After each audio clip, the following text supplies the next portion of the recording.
I have a question. What's your question, John? What's a himbo? You. You're not actually asking that as I a think question. I thought I knew, and now I'm not sure anymore. Okay. Well, from... And I don't trust the internet. I could Google this, but I don't believe Google anymore. Do you know what a bimbo is? Do you know what the 90s are? Yeah. You know how stuff gets repurposed like 30 years later? Yeah. Okay, I'm aware what a bimbo is, but bimbo I always felt like had a lot of kind of...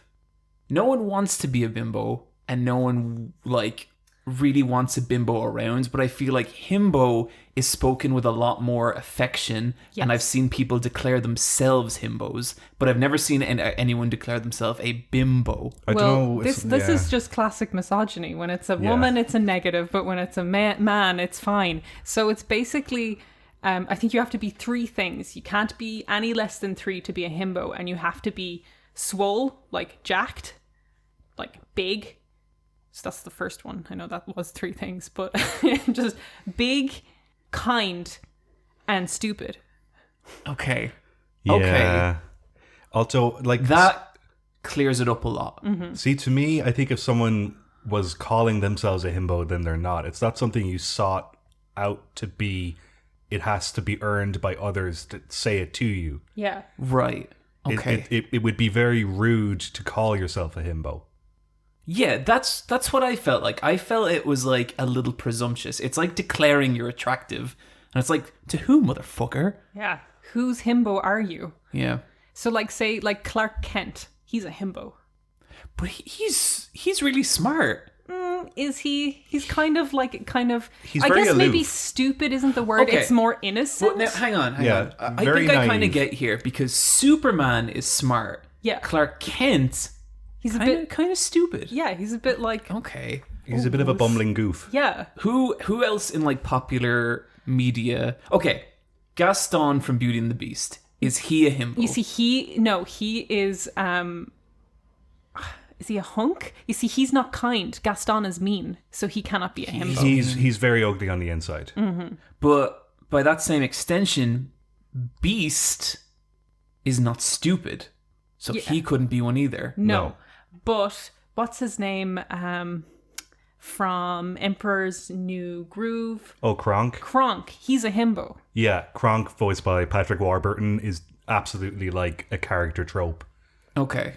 Hercules is kind of himbo too. Yeah, especially kind of like in I feel like the early second act of the movie. If you he drop definitely is Hercules when he IQ gets by sponsored. like 4 points. Yeah. Yeah. Okay. I think I have a good reading on this now. Thank you, everybody. Guys, thank you for joining us. And that's another episode of Video Games for you guys. There it is. The official Video Games podcast comes to an end once again. Episode 133 in the bag. Yeah. Thank you. We'll see you guys in 2 weeks. Hope it was worth it.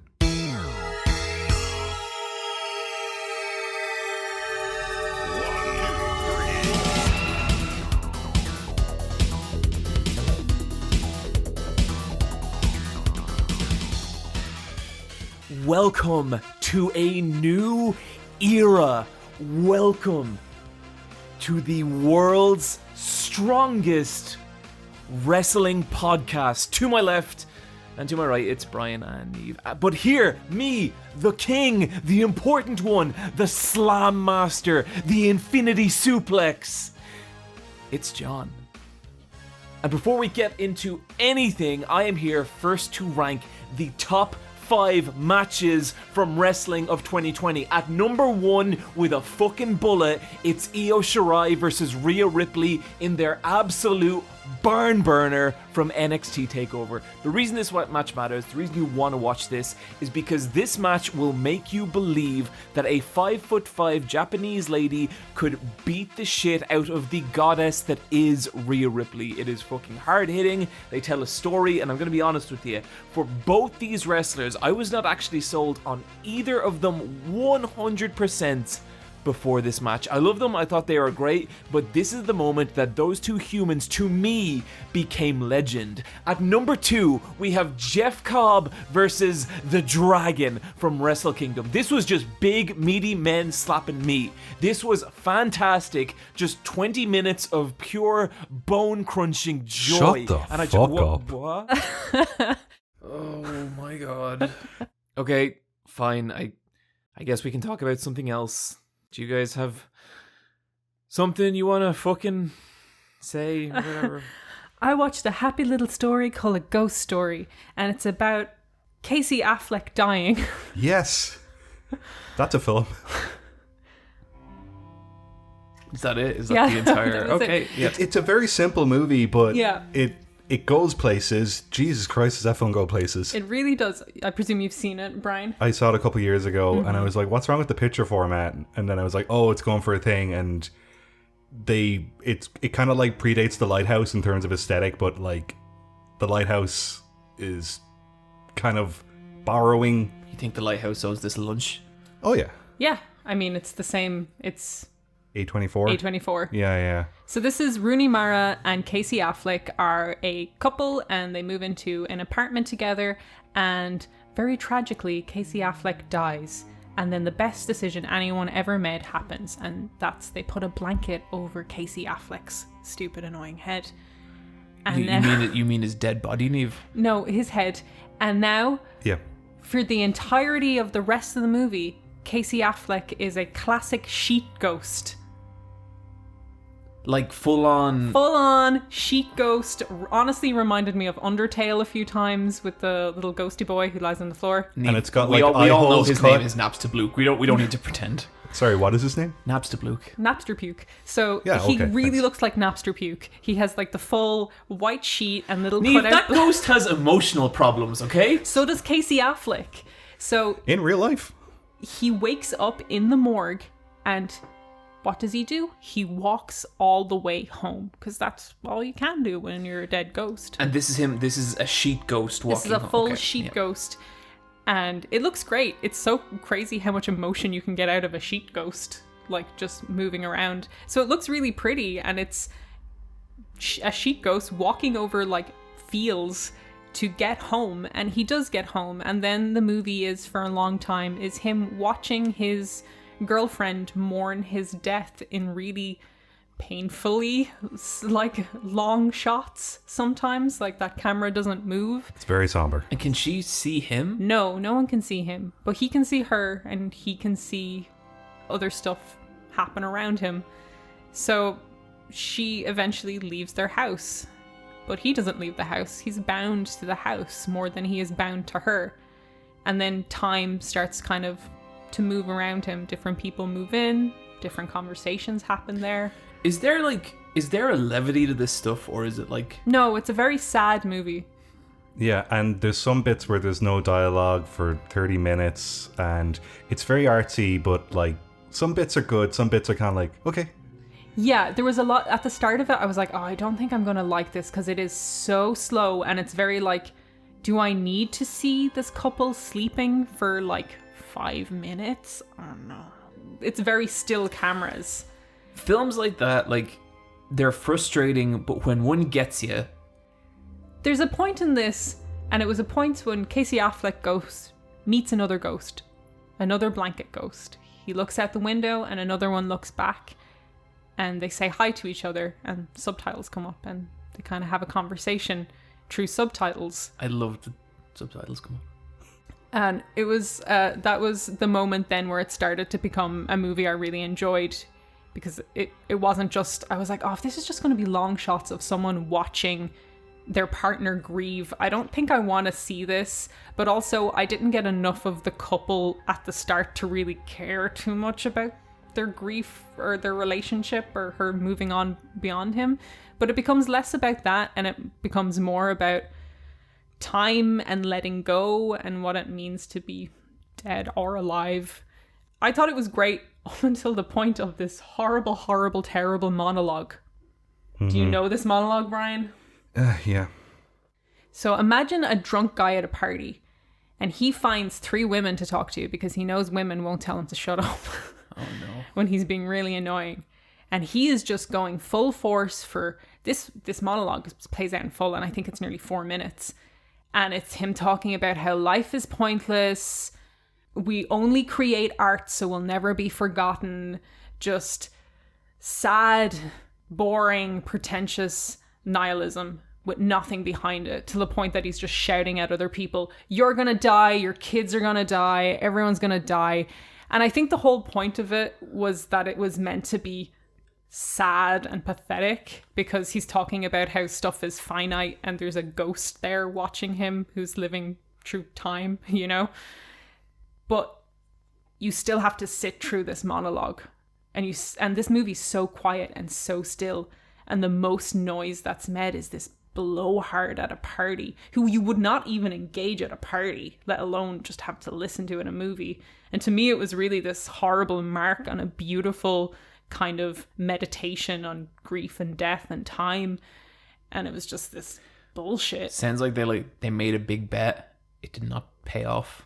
No. It's so weird, because if you go to that monologue on YouTube, you will find half the comments saying, this sucks and ruined the movie for me, and other people being like, this broke But me. that's the same shit. Whenever anyone does anything about like kind of toxic masculinity, you get half the people being like, oh, it's pretty fucking good deconstruction, and then half the people being like, the Joker's right, you know? Yeah, it was just like, no, like the people who agreed with him, I thought it was really weird, because it was just like, the idea that everyone creates art so they wouldn't be forgotten is just so weird. It's just like, sometimes people create stuff for the joy of creating things, or just the fun of drawing or creating. I guess that in itself is like an interesting conversation about art. But yeah, I always find when you're doing stuff specifically for the effect it's going to have on other people, that's when art becomes its most miserable and like insane. Yeah, no, like you're focusing in on the present. You're not thinking about the productive future and who it's for. Yeah, I think It's for you. just do it because it feels good to you. Yeah, it's definitely a movie that you need to be in the right mood for. I think when I watched it, I wasn't in the right mood, and I stuck with it, and then maybe I should have just put it away and watched it another time. But the stuff I did really like about the film is ghosts aren't alive, and the way they perceive time is completely different to someone who is alive. And towards the end of that movie, they really, really lean into that, and it's done really interesting. Yeah, for sure. Definitely halfway mark that movie picks up so much. Yeah. And the time stuff is really cool. At one stage, a single mother moves into the house, and by the time he moves from one room to another, like, you know, they have gone from just moving in to have the house fully set up and them eating dinner and stuff. So time has become really weird for him and shifting all around him.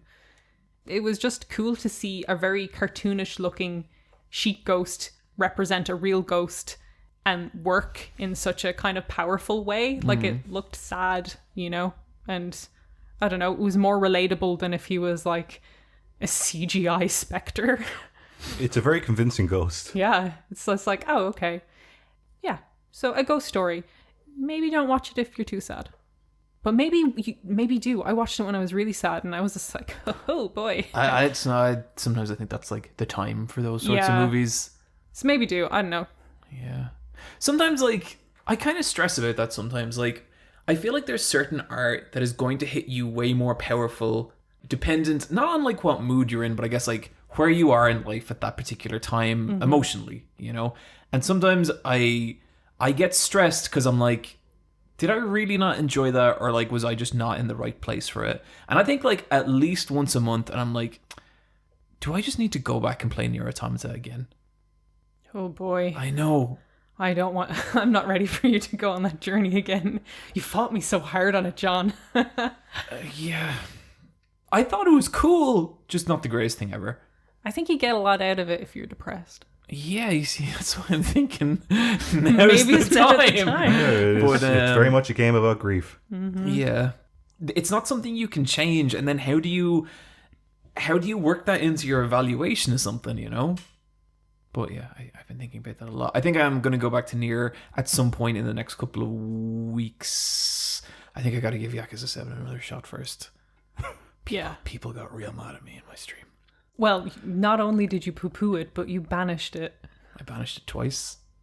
First to the dead zone, and then to the void of nothing. You were just being a cheeky cheddar at that point, John. Thanks to everyone who joined the stream, by the way. It was really, really fun as well. I was really surprised to see for like a stream about like the top 100 games of all time. It was fucking crazy to me that we got like through the entire list without like even one negative comment from the chat the entire time. Every pick was just like, great pick, John. And I was like, thanks, guys. And I was shocked, but it was appreciated. Cool. I would love to experience your reality sometime. No, you wouldn't, Eve. No, you wouldn't. Okay, I've been reading a comic book called Die, and that's die as in like single or plural of dice. Which is it? A die is the plural of dice. Okay, yeah. And this is like, imagine you know the old cartoon Dungeons and Dragons where they get trapped in the game. Jumanji. Yeah, sure. And Isekai. Yeah. Sword Art. Oh my god! Both your answers Are right. ReZero. Yeah, that's what I want to talk about. ReZero. Because... Okay, John. Rem or Ram? I don't know. I don't think I even got to them. The blue one? Yeah, the blue one. Who gives a shit? They're color swaps. Yeah. What? Oh my Neve. Whoa! Oh my god. Oh my god. Neve, I was joking. You've just ruined this podcast for everyone listening. People love that shit. And you just fucking broke everyone's heart. I want to take a moment and just apologize to our audience. We like to have fun here on the podcast. Sometimes we say things that are not okay. And there is a lot of fallover from John's anime channel that, listening to this. So I think if we're talking... A lot of fall over from John's anime channel. So I think if we talk shit about anime, might be a point of contention with some listeners. I do like one anime video a year now, and it's been that way for like 3 years, and I'm still a fucking anime channel. Yeah. I mean... Fair. Professor Anime. No, Brian, that's an actual YouTuber. I can't use that. Oh, how about the anime mechanic? Neve, help me out here. Let's spitball. Stupid anime wolf.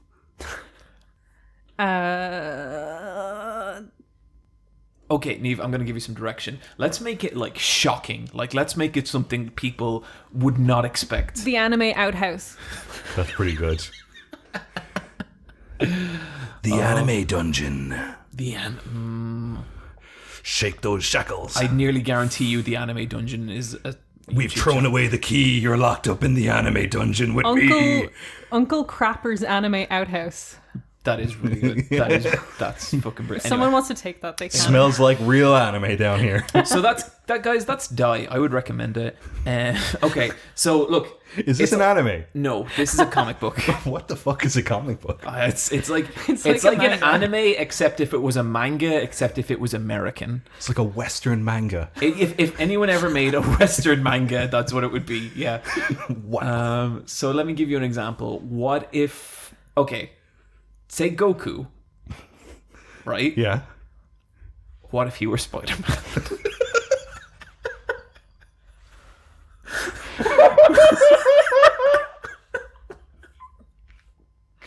I hate anime so much.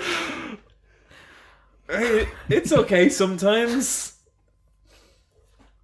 So it's this guy, right? And if he dies, he wakes back up at the start of the same day. But he meets this girl. She's really fond of him for some reason. And then as it goes on, he meets two identical maids. Rem and... That's the best I could describe ReZero as, because I don't even remember what the fucking story just was. This like blank slate of a guy, and everyone thinks he's fucking amazing. Yeah. Oh man. I don't know if Die is real now. Die is it used to be. Man, I got such an... I got a guy on my Discord, I hope he's not listening to this, I'm so sorry if you are, and he gave me like the most impassioned, I have a recommendation for you. Do you want a story that's about... And like just this big fucking spiel, and then he goes, that series is ReZero. And I wrote back and I was like, I can't believe I sat through all that for a fucking ReZero recommendation. And then he was like, oh. And I was like, oh no, I'm sorry. Because, you know, I'll shit on people on the Let's Fight a Boss Discord all fucking day. But that Eye Patch Wolf Discord, gotta be real gentle with those babies. They're very sensitive folk. Yep. Okay, so a bunch of kids get trapped in a world of Dungeons and Dragons. Then they mysteriously get out of it, and none of them can talk about what happened. If anyone asks them, all they'll say is, I can't talk about it. And then 20 years later, as adults, they get pulled back into the same world. It's like they're all the same people, except they have very serious emotional problems now, all of them. And this comic fucking rules. It's really, really great. My favorite thing about it is kind of just like the world. Like, it's called Dungeons and Dragons. It's like a weird cyberpunk never-ending story kind of world. Like, it's hard to compare it to anything, because it takes like tropes from different places but mixes them together in this really like interesting and beautiful way. And like the classes each of the characters have are really, really interesting as well. Like, one of them is like a cyber ninja, but to turn on her powers, she needs to find a very particular gold coin every day, and she's like a junkie, so she really needs it. And then like another person, she's called like a god binder, and she basically has a bunch of gods, but to get them to do anything, she has to like go into these weird mind conversations with them and convince them to help her. And it's really fun how like another one's like a dictator, but it's like she basically has preacher powers, so she says things and they happen, and she can make people do anything.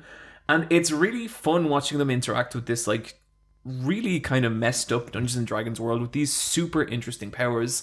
A lot of the times with comic books, I like simpler artwork and less that's like not that rendered.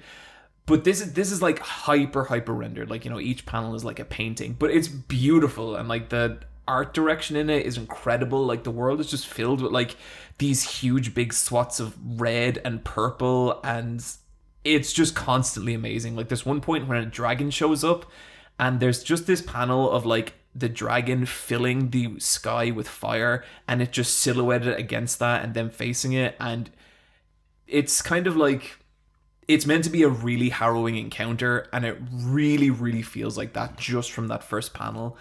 And I was just having a really, really good time with it. It's really good, like fantasy, like real fantasy that is like, it feels like it's borrowing from other stuff but not leaning on it and really carving out its own thing. And I've only read the first volume, so I don't know where it's going long term, but I had a really, really good time with just that much. And I think it's really cool that they finally like made a Western manga, and I genuinely don't know why they don't make more. So you can find it. It's the only comic book, that's what they're calling it, ever released. Yep. Anyway, Vampire Hunter D Bloodlust. Yeah. Fucking brilliant. I had never seen this movie. What? Yeah, I know. This is something that I must have picked up in like Tower Records about 200 times and been like, no, not this week. You know, because it's still there in Tower Records. Oh yeah, for sure. Yeah, I finally watched it, and yes, Neve, that movie's a lot of fun. The movie's amazing. It has some of the most decadent animation. That first scene, it's the most fucking metal shit, and the vampires riding through the village, and all the crosses and steeples, and there's like Brian, like from a comping perspective, there's like 80 fucking layers in that scene. Oh yeah, there's way too much going on. Crazy. But yeah, I loved it. It's about it's a big tall man, and he's a big floppy hat, and he's a vampire hunter. And they give you all that in a prologue text dump. Yep. Because this is the sequel to a 1985 film, which isn't very good apparently. It's okay. It's okay. It was influential. Yeah. I've never seen it, but the sequel, Bloodlust, yeah, that came out in 2000, which is what we're talking about now. Hell yeah.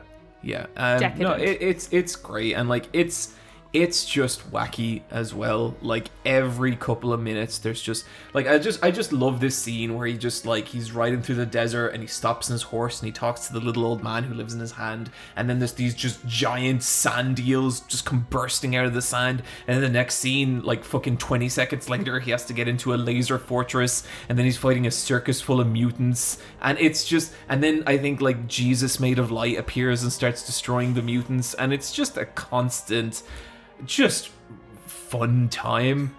It gets a little like maybe long in the second half. I thought things kind of slow down a little bit, and then we get to the fucking spaceship and beautiful, fantastic. It really reminds me of like Mad Max and stuff, where it's like a road trip movie, and it's like a post-apocalyptic high fantasy future.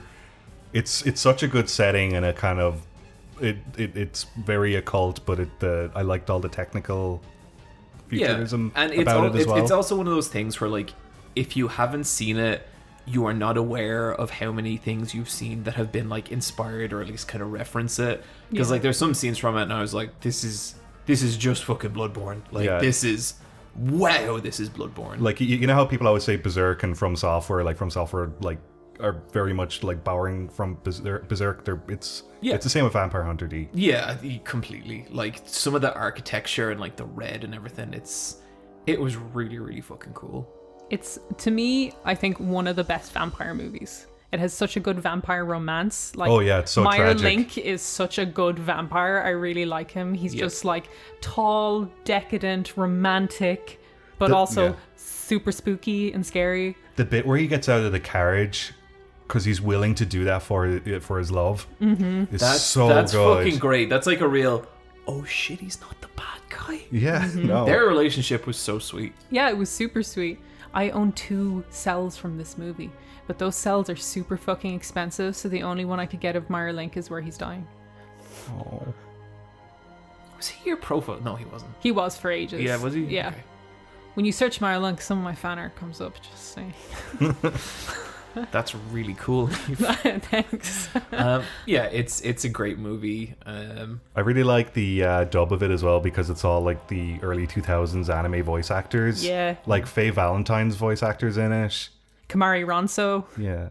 Is that her name? Yeah, exactly. No, Kamari from Final Fantasy 10. His voice actor is in it as well. Kamari Ronso. Who is that? Which one? He's the fucking blue line dog. dog. The furry. Okay, sorry. Bender from Futurama voices like 4 different Neve, characters. I want to apologize to you for not knowing the name of the voice actor from the furry from Final Fantasy X. It's very important to her. It's true. We have a lot of furry listeners. I'm so sorry, guys. This was a fun movie. I also watched Jin-Roh, Wolf Brigade. I've been kind of like watching anime stuff from around that era. Have you guys seen this? I'm not particularly pushed. Like it's there. It's on my watch list, but you know.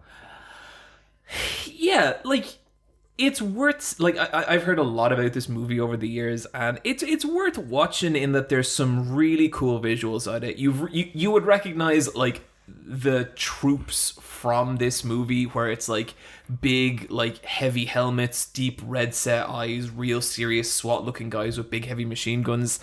And the scenes with them look fucking amazing. There's a bunch of scenes of them just fighting like protesters, because this is like basically a paramilitary group designed to keep civil order in Japan, which is a really cool idea if you don't think about it too hard in the modern climate. The film itself, I feel like it is kind of heralded as like a big classic.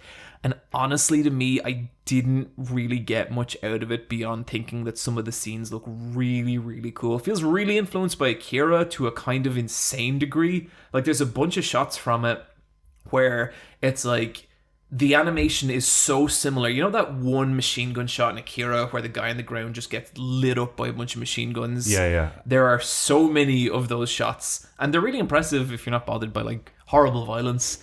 And then, like, there's a lot of stuff, like, there's 3 separate scenes where a man and a woman stand in front of a chain link fence and talk about how they're going to get away from this town. And like that's an exact scene from Akira with Tetsuo and Kaori. That poor girl. I fucking love that scene so much from Akira. It's so beautiful. But It's fine. I really wouldn't say anyone needs to go out and see it unless you just really want to see some really fucking awesome looking power armor. But yeah, it was definitely more like a stylistic thing to me than anything that like hits super heavy. And maybe there's like some layers there I'm just not getting. But I had a lot more fun with Vampire Hunter D. Neve, how about a little Schitt's Creek update? Oh, you're not gonna like it. Okay. I've finished season 3 and I'm out. Wow, really? Yeah. It really, to me, it's still treading water. It's still the same thing. And I'm kind of like, what's going on? Tell me where the separate characters are at. Oh. But you're like not enjoying it either. It's not even that I'm not enjoying it. I'm just waiting for something to happen and nothing happens. Like they're just still there existing. I think what bothers me is it's like, I expected more from the townspeople, but they just seem like props for the roses to kind of grow, and they don't even grow that much, or at least they haven't so far. So at the end of season 3, David is kind of in a weird love triangle with Stevie and this guy who's like kissing both of them. Moira is on the town council now, and she's making changes. Johnny is finding pleasure in working in around the town, doing different things, like working in the cafe and stuff. And honestly, Alexis is probably the one who had the most growth. I liked her episode where she had to hang out with Moira, and they didn't know how to hang out with each other as a mother and daughter because Moira clearly has a favorite, and that's David. And she had to prepare questions to ask her own daughter. And I thought that was kind of sad. And I thought there was another good bit with Alexis where David is going for a driving test and he's really anxious and stuff. And she's just kind of like, people don't care about you, David. And he takes it really badly.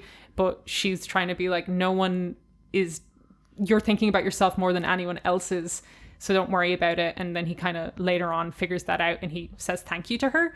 So like Alexis so far is having the most growth, but that is like 2 episodes out of a whole season, and it's like pulling teeth. And like it's still like funny, but I just thought it was going to grow from there. Like a lot of sitcoms that I like are funny, but like kind of communicate a bit more. And this I can actually remember feeling like I was still like enjoying it where I was with you, but I do remember feeling like season 3 is definitely the point where I was like, okay, I think maybe this show has peaked and I'm going to stick with it for a little longer, but I think I might be falling off. And that actually turned around a lot. All my favorite memories from this show are after the point you're at. But like, I'm not telling you to keep going. I think if this is how you feel about it, you should just drop it. But it's like when it's funny, but like it to me now, like say out of a season, it's like 4 episodes I'm really liking, and then the other ones, it's not that like they're bad. I think it's like a really good show to just have on in the background, but it's kind of like, you know, I dropped it to watch all of Mandalorian season 2, you know, and then like I'll probably go back to it. It seems like filler TV to me right now. I could in season 3 I could see that. I think if you were to say that like by the end of it, I'd be like, no way. But yeah, I could see that. I can remember having kind of similar-ish conversations with Michelle. Is there any growth to the townspeople? Because here's my thing. I'm from a small town.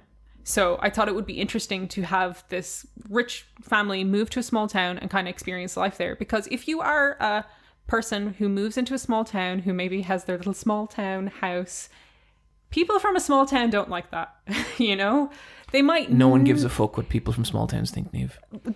This is like people... Like, there is politics of a small town that just do not exist in this small town. It doesn't feel real. It feels like a front. Like, it feels like there's 2 locations in it. It feels a little bit like an open world from a video game, waiting for the roses to do things. Yeah, kind of. Like there's this vet in it who fucking bothers me the most, because no small town vet looks like he looks. No small town vet makes money how he does.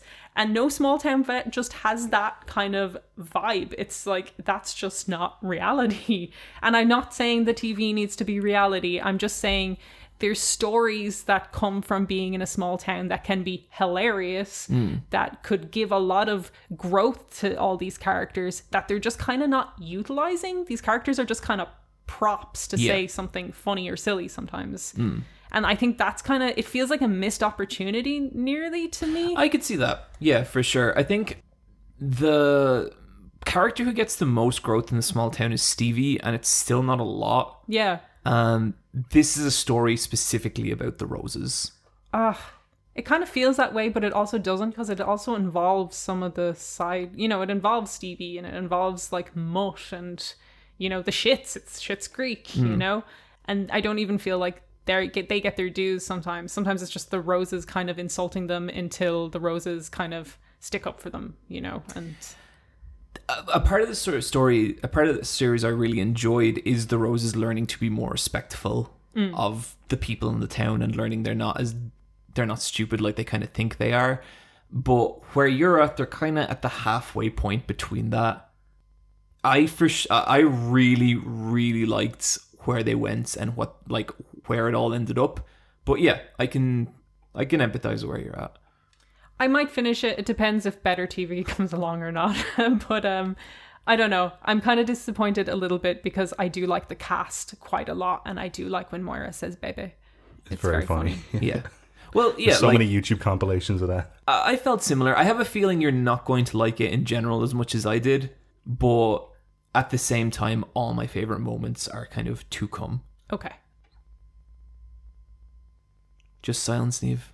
I'm just okay. Maybe like I'll see. As I said, I'll probably end up watching more. Neve's We're in lockdown. Neve's favorite fucking thing is for me to go, "Oh, Neve, I think you'd like this," and then she goes and she watches it and she's like, "I'm gonna fucking hate it." I did not spend my time watching 3 seasons of TV to dislike and she it. takes out her little notepad and she's like, don't have a "Here's little everything," notepad. and then she remembers what I said about it and then says them in reverse back to me to destroy me. John, I just think you should give The Good Place another go.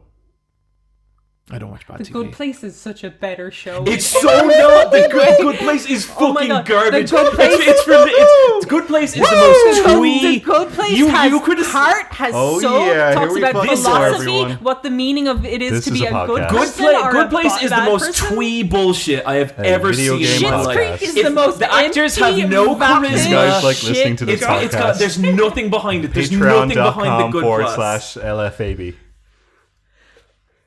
Yeah, fucking happy. You threw the bomb. Yeah, into Brian. the- I was into trying the to arena avoid that there. the entire time. The entire time she was like, "Oh my god, I can't believe she watched the." And then you fucking did it, Brian. You did it. Oh yeah, and everyone listening is so fucking happy. I forgot about the Good Place. Oh yeah, me too. That last Such a season, bad that last TV season show. isn't No, not It's very good. literally No, the it's worst not. sitcom I've ever No, it seen. isn't. That's not true. What? It's worse than 2.5 Men. Is Sybil still good? Do people remember Sybil? You can't watch it on anything. She wore tennis shoes. That's all I remember. Very, very, very white sneakers.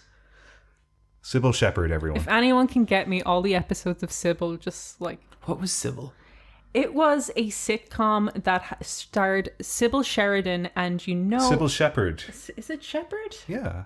Or Sheridan? I don't know. It could be Sybil Sheridan in the show. And she's playing, whatever. And it's I watched it all as a really young teenager and I think it was too old for me. But she has a daughter who kind of hates her but kind of doesn't, and her best friend is the main woman from The Good Wife.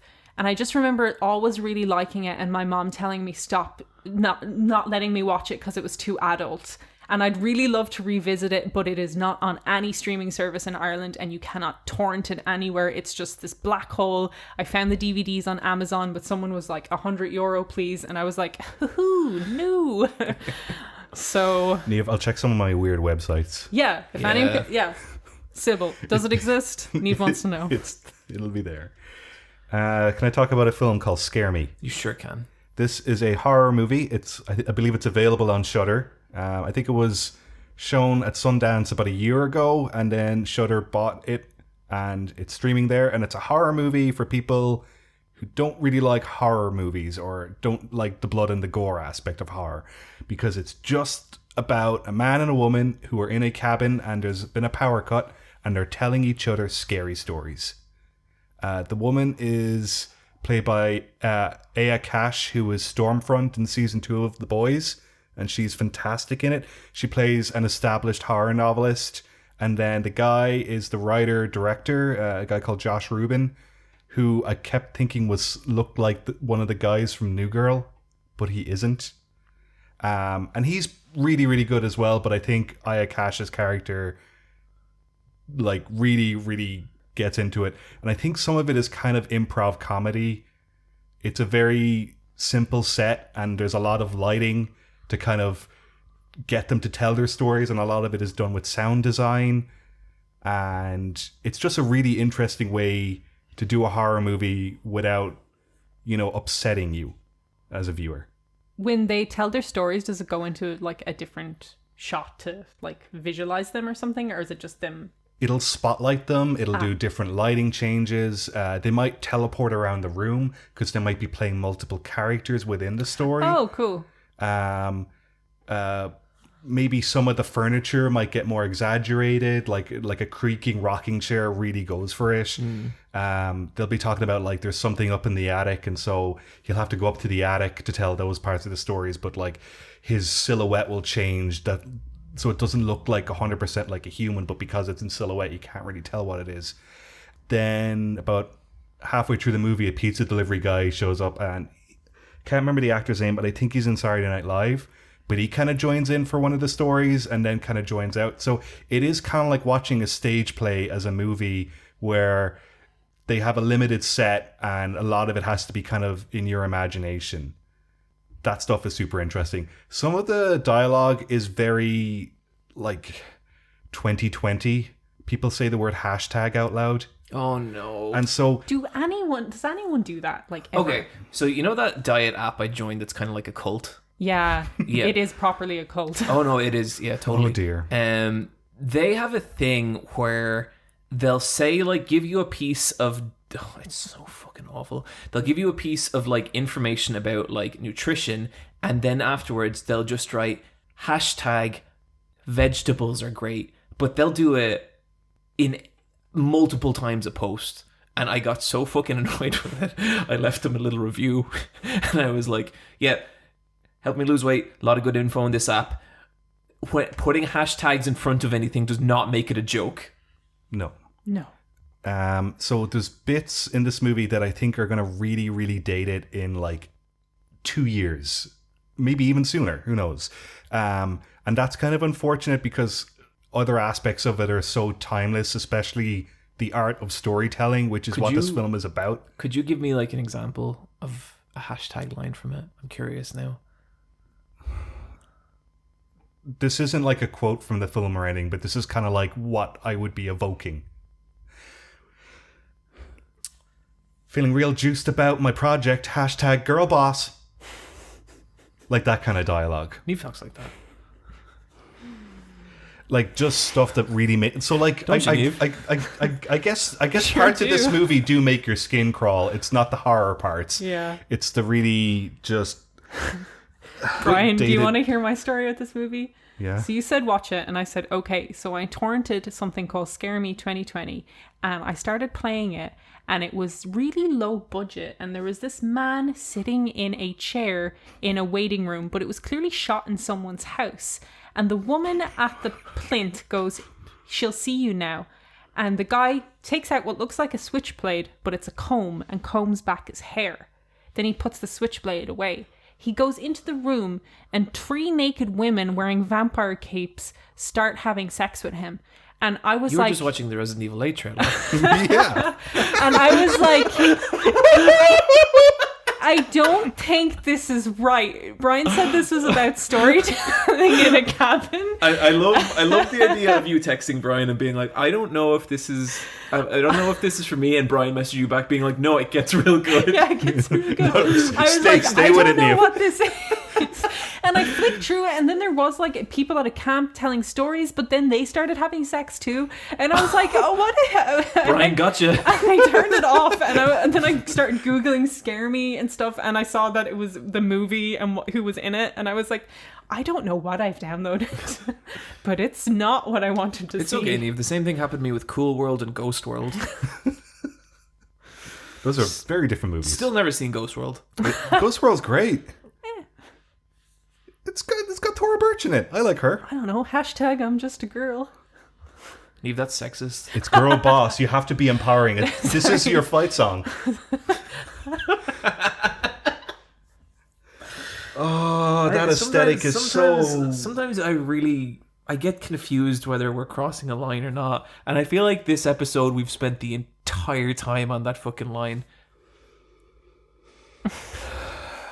I think we're okay to point and laugh at ourselves. I don't know. Sometimes people are like, you guys are too mean. No, maybe, but Americans talk weird. yeah, what are you gonna do? We don't know. This is Rebecca it. told me we were too mean. Really? When? Last time me and her hung out, I was shocked. But that scares me because I'll take her opinion seriously. Like you guys, but her, Whatevs.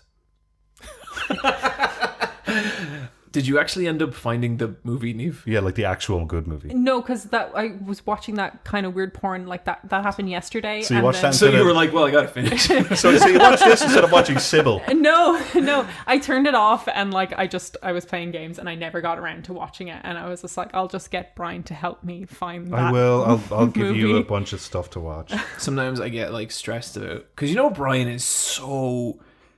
Brian's like one of those dads who's really good at fixing things, except it's the internet and you need him to find things for you. Yeah. He's so good at that. But I'm always conscious of like wearing out whatever credit I have with him. You know, that kind of way. Well, John, I sought out that game for you earlier on, and you really fucking blew yourself in the ass by going, oh, well, I already have that game. And what game was that, John? I don't think this is an important discussion. Come on, no, it's about video games. What, John? It's a wrestling game. I love wrestling games. WWE No Mercy is one of the best games of all time. I'm just going to get the title of this game. Is that okay? Brian, John? I don't really think that's necessary, and I didn't ask you to seek this out. You just linked it to me, and I don't. I was thinking of John when I saw this Okay, game. Mad Men season 1 and 2. Let's talk. Super Wrestle Angels. Oh my god. That's all we need to. It's Mad Men, John. So I've been rewatching Mad Men. Still good? Still like it? Yes. That's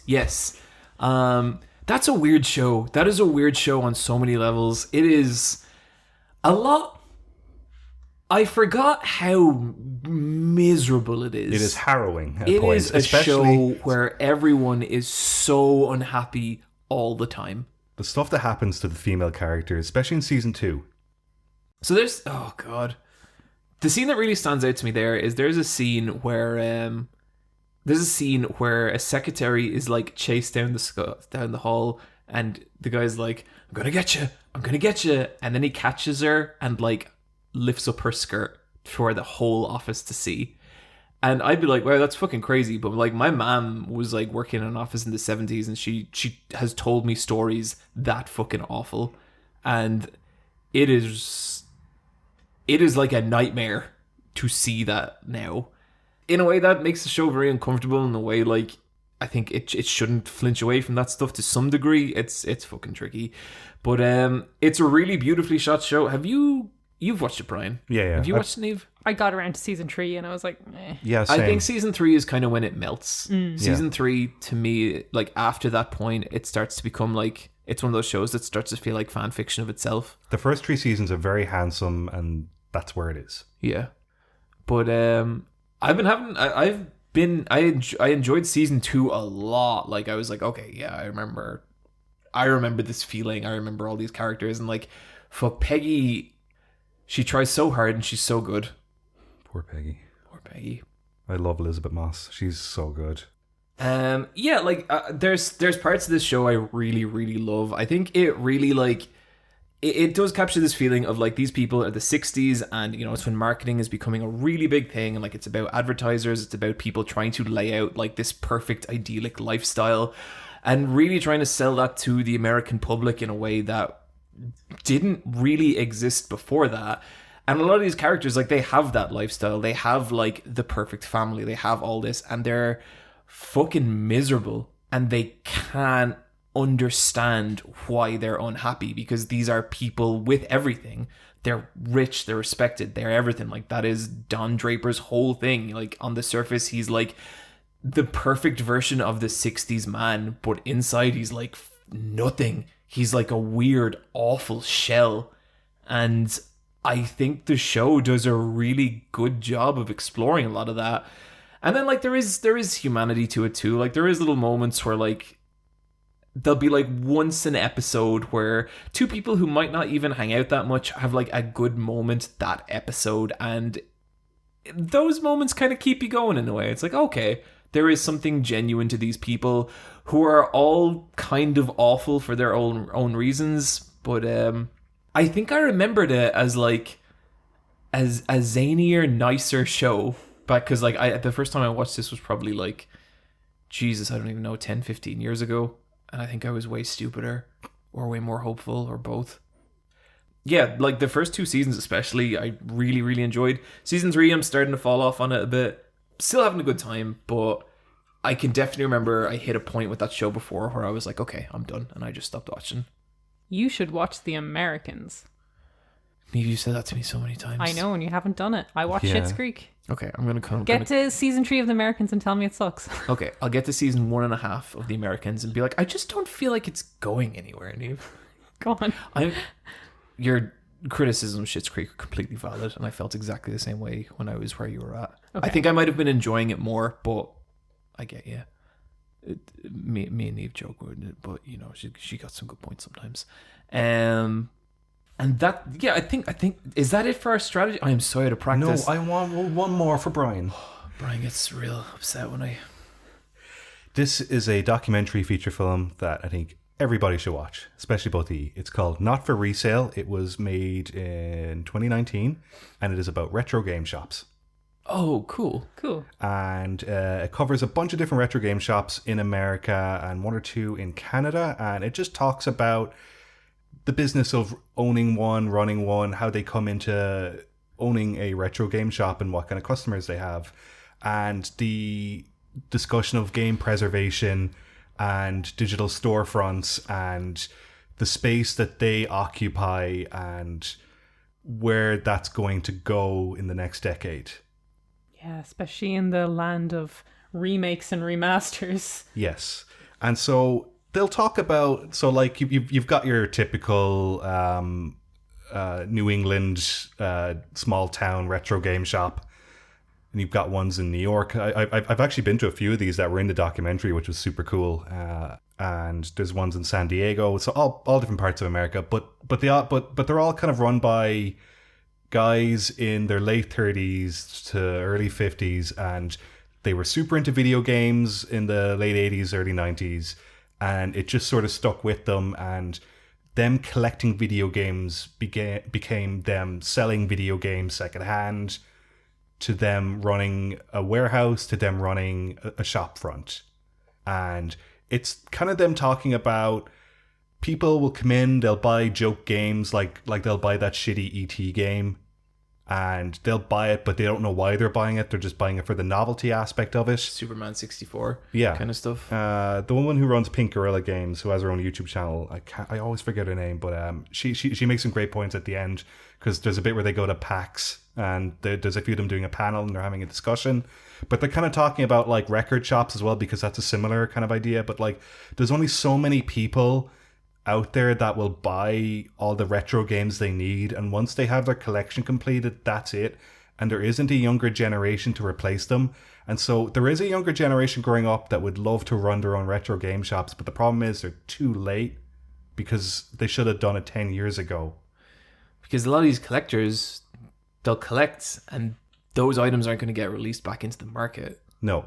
And occasionally they'll come in, there's some bits where someone will come in with like their entire collection and they're just getting rid of it because they've moved on to another phase of their life. Which for me, I was like, what the fuck? Another phase or another collection. Like, some people are just like, I'm changing hobbies now. And then they get rid of everything. Just going to get into model trains. Mm-hmm. And like, it's really about like going after games that are very hard to find, or like rare treasures. There's a lot of stuff that I was like, that's exactly why I collect games.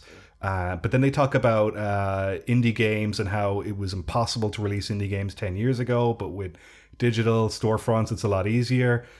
And there's a bit where they get into Rocket League, and they talked about how Rocket League is actually a sequel to a previous game, but nobody knows that.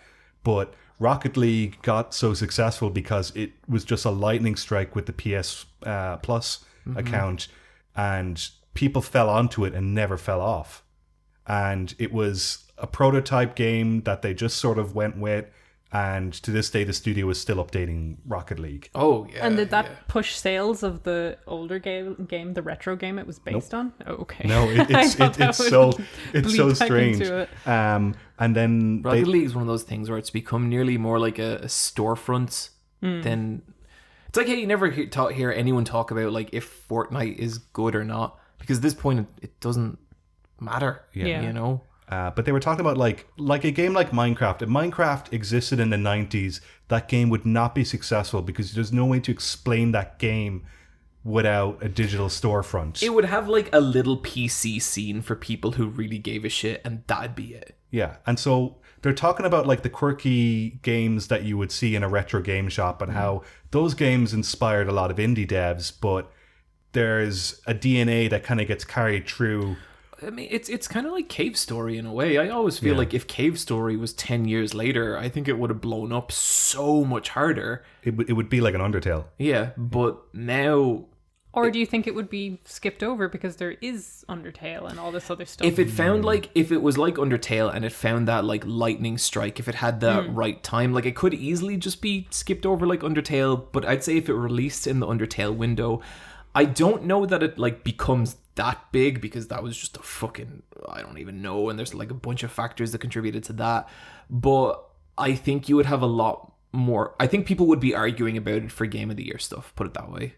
Yeah, I don't know. There's just so many good indie games now, and there's just so little time to play them, and just and things do not get eyes on them. That's the crazy thing. Like, Cave Story is kind of responsible for that, but it also never had the success that a lot of the current titles do either. Like, it when you look at what it was and what indie titles were back then, it was it's massively successful by what was expected, but like it's nowhere even close to like an Undertale, an Among Us, a Braid, any of that stuff.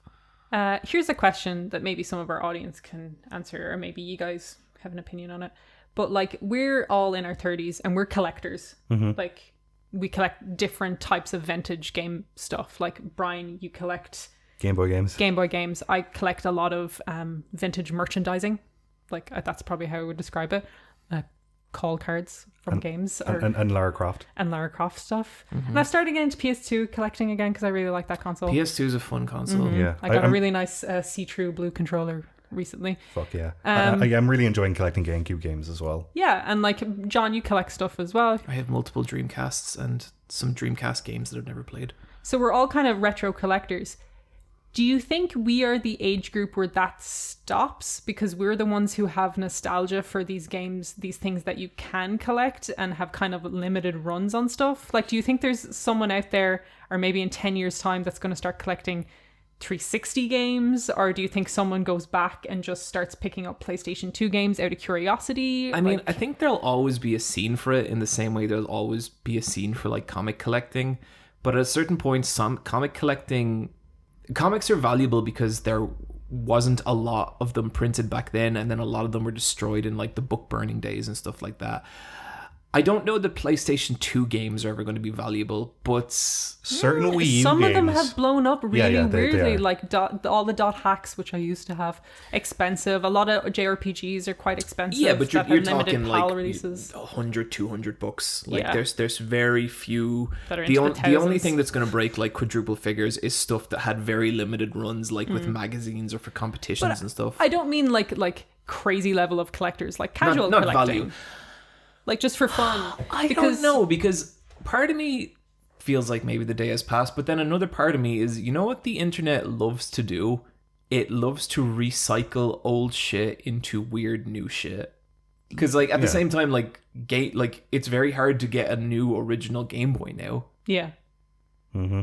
Yeah, I don't know, Neil. Like, it's tough. It's weird because, like, you know, I was like, I'll play my PlayStation 2, and it's just like, okay, well, I don't have a SCART TV anymore, or a CRT TV anymore, and it's like there's a technological barrier with a lot of older stuff as well, and it's just, I just wonder how long, you know, shops like that have nearly, not just in terms of like the economy or something, but in terms of, are there collectors out there in the same way? In 2020, game collecting, the prices went up, and I know as well with trading cards as well, just because people are at home and they don't know what to do with their disposable income, that they're like that's the thing. Like, Pokemon cards are worth more now than they have been for decades. so there is a thing of people surrounding themselves with nostalgia to cheer themselves up. But is that just 30-year-olds again? Yeah, Like, I think that's short term, because there is a bit in the documentary where they talk about they sell the pop vinyls and stuff in a lot of these retro game shops, and like generic Sonic and Mario merch, but like the kids don't know the games, they just know the characters. I do wonder, is like maybe a paid play kind of part of it, like where you are professionally in your life, because like when you hit 30, like at that point you've probably been in your chosen field long enough that you're not making, you know, what you were when you started, and maybe like there is like an element of disposable income letting people enjoy those kind of hobbies more. Because like I can remember being in my early 20s and being like, oh shit, this is a rare Dreamcast game, I do not have 40 free euro right now, you know what I mean? yeah, I've always been a collector, but I've always done it on the cheap, like stamps. So there is other things people can collect. I just wonder if the interest for stuff that they don't have nostalgia for, but is maybe there based on just I don't know, like it's history. a really interesting question. Yeah, like are more people inclined to collect maybe special editions of new games rather than Like you old see, games? in time I could totally see like the same way people romanticize a lot of like Super Nintendo, NES era games. I don't think that same romanticization has happened for like PlayStation and N64 or even PlayStation 2. I think it could. Like I think at some point there's going to be a resurgence of that kind of stuff. You're slowly seeing more like low poly games come out now and stuff like that. And I think it's taken a long time, but I could definitely see people getting into that stuff to the point that maybe you don't even need to be nostalgic to take an interest in that history. But who knows? It could just not happen as well, you know? Because there's so many other ways to play things. Like before, it was hard to get the PlayStation 1 versions of Final Fantasy, but now you can just play them all on your Switch. Yeah. You know? Yeah, there's And an even, like, availability to I a lot of remember before I those. was like, you know what, I've never played Devil May Cry 3 all the way through. So I got my PlayStation, it wasn't working, had to buy another PlayStation 2. I tracked down like a decently priced copy of Devil May Cry 3. I pre-ordered it, I played it, I put it in, and I was like, oh my god, this looks like fucking mud. And I went and I downloaded the remaster. Sometimes you just want the most crisp version of that jank. Yeah, and like it's really impressive that it runs at 60 frames a second on a PlayStation 2, but oh boy, was that resolution the trade-off. I really, really want like a big fat CRT television just to play some of my older games, just so I can see how shit they're meant to look, because blowing stuff up that's only meant to be 480p up to 1080p or even up to 4K looks so bad. Yeah, like I wish they were window boxed. in a lot of those old things, like you couldn't see the pixels. It was blurred and weird, and like that's how they were designed to look. So it's weird because when we see super sharp pixels, that's not necessarily how it was meant to be or how it was back then. You can see all the mistakes. Yeah, it's crazy. Strategy talk.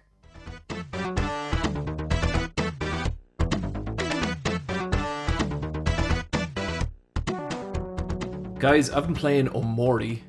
Me too.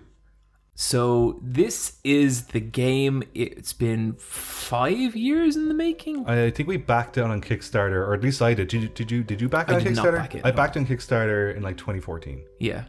I think. Wow, holy shit.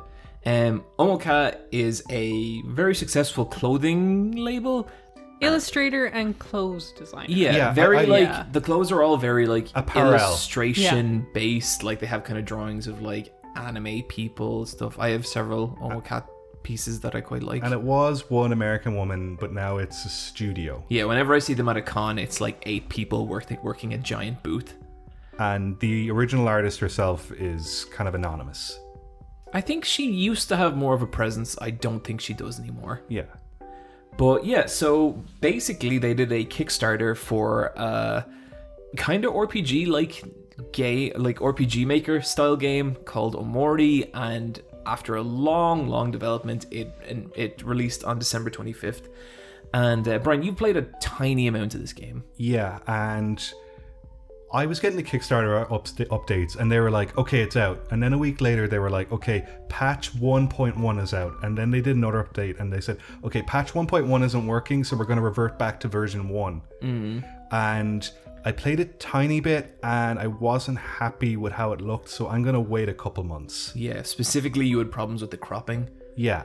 So basically, when you load it up and go full screen, it's kind of only is in like a small part of your screen.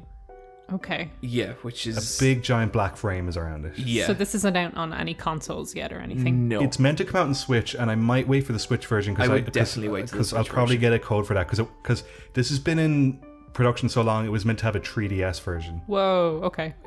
Wow. Yeah.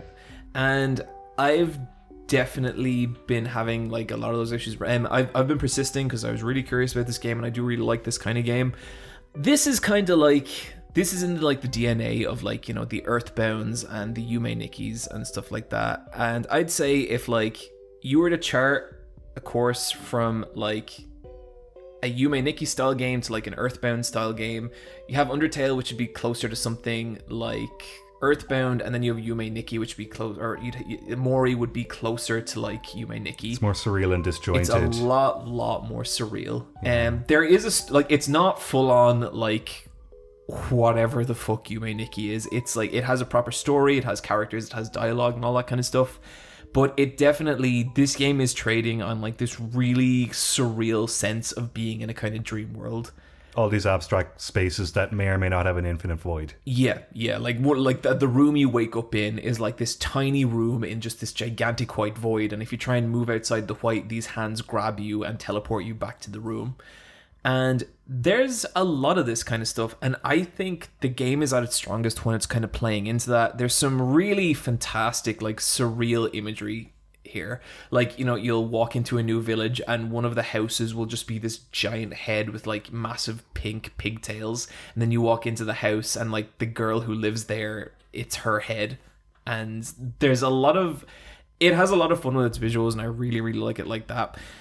When you go into an actual like turn-based battle, all the enemy designs are all like kind of really kind of sketchy, like Omocat style illustrations. And I wasn't sure about it from the trailer, but in a practice, I think it actually really, really works. Like it's got a really nice rough feel to everything. It's like, a really because you know the way the overworld has pixel art, but then the battles have a texture. Yeah. So it looks like crayon, or it looks like chalk. Yeah. And I think what bothered me about it initially was I didn't like the fact that there was a kind of like inconsistency between the overworld and the battles. Like they're using different visual languages. In practice, I actually think it works pretty well. And a part of the reason for that is that like throughout the story, they'll also do like these full screen illustrations. So you'll be walking around with these very simple little pixel characters, and then all of a sudden like something more significant can happen, like a cutscene, and it will go into like, you know, the more rendered style of like kind of colored illustration. I like that because a lot of old Super Nintendo games used to kind of work like that. And I don't know, it's actually something I kind of miss from games now. I miss the idea of going into a hyper-rendered version of what you used to be. Like, I loved that in the original Final Fantasy VII. You know, that felt like such a fucking amazing moment whenever you'd hit one of those scenes. And Treat. I get why we don't do it anymore, because, like, a lot of games just look better than that. But then I think about, like, Yakuza 0, and when that goes into, like, the full-on depth of field, 60 frames a second cinematic mode, it feels so great. And I think I just like that visual escalation to let you know that this moment is more significant. And it kind of works here. I'm about 3 hours in, and so far it's been interesting. Like, the main story is kind of like, it's a group of kids who live in this weird dream world, but there's something like at the edges of this dream world, you see like kind of dark shadows and stuff, and then one of them disappears. There's moments where it kind of touches off some really like dark stuff, which is, it's unusual because like a lot of the dialogue and stuff is really sugary sweet. And this is where I start to have a bit of a problem with the game, because I feel like if it's intentionally trying to make a very kind of like twee sugary experience for the purposes of like kind of subverting that later on, then I think it's nailing that. But if it's not trying to do that, and this is the best attempts at writing and stuff, that's where I kind of start to have like a little more issue with it. Because there'll be moments when, you know, characters will say things like, I should try and be the best version of myself. I'm sorry for doubting myself, guys. And it's like, that sounds like Barney. Yeah, it really does sound like Barney. Do you guys remember Barney? Those fucking kids were so... I'm gonna beat the shit out of them. So there's moments like this where it could be an episode from Barney, you know? And then there's moments where it can like spiral into stuff about real kind of like, you know, mental anguish or trauma. And those moments, like when it goes real dark by itself, they are kind of effective. Like the game knows what it's doing. I'm just not sure how well it can tie those two elements together. Do you guys get what I mean? Yeah. Because to me, I guess what I'm conscious of right now, and maybe this is overthinking a little bit, but like Omokat specifically, like she's an illustrator and she's like a goddamn fantastic illustrator. That doesn't mean that you can write a story, and just because you love games that are kind of based on this, I think sometimes it tries to emulate those other games too much. Like one thing I really disliked about it, and we've kind of talked about references and stuff on this podcast a lot, the TV in the room you wake up in, you walk up into it and you look in it and it says there's 4 boys walking on train tracks. And that's what it says when you look in the TV in the first room in Pokemon. And yeah, which is Stand By Me. Yeah. And to me, all a moment like that feels like is a game like jabbing you in the ribs, really like, we like the same things. And it's like, that nearly makes me feel like the game isn't confident enough in its own identity. And like, I like subtle references. Like there's a subtlety to it, and there's a way to make it work. Like, we're talking about Vampire Hunter. The amount of shit I've seen reference Vampire Hunter in some cool ways, like Ragyo's dress in Kill la Kill is the same dress as the vampire wears, and it's like, that makes sense in or out of context because it's a creepy dress worn by a spooky lady, so it works. But with something like this, that line, its only purpose is to establish connection with something that already exists. And I don't need that. You know what I mean? Like, I really don't think it serves anything. And I think the game is much stronger when it's like just doing its own thing. Because genuinely, like, whether it's the pixel art or the illustration, it looks fucking beautiful. Like, the color palette of this game is all like teals and pinks and blues, and it looks so nice. I'm pretty undecided on it. Like, 3 hours in, I'm not sure how much I like or do not like this game. I've enjoyed it. You know, I think it's cool, but I think like my final judgment, it's kind of going to take a bit. Yeah. I've not heard anything about this game. I was so surprised that this was the Omocat game, because I think for as long as we've been doing this podcast, like, you kind of every now and then brought up, and that Omocat game will come out eventually. And I thought when it came out, there would be, you know, conversation, and it's been out for nearly a month, and I have seen. We've gotten emails from people being like, "Could you talk about this game?" No one's talking about this game. I don't feel anything strongly about it either way. Yeah, and I'm not really interested in playing it right now. That's more to do with like the technical state of it, is it? Yeah, or are you maybe just not feeling it? I'm just not feeling it. Like, I'm like, okay, I think I'd rather play Earthbound right now, but like, I do want to play this game, but I just want to play it when I'm in the right mood. You know, when you meet someone, and you know, the way, especially when you're younger, the way you engage with them is you find out what hobbies you've in common. It feels like, I haven't played this, but it feels like this game is communicating to people as a fan, rather communicating its own thing so far.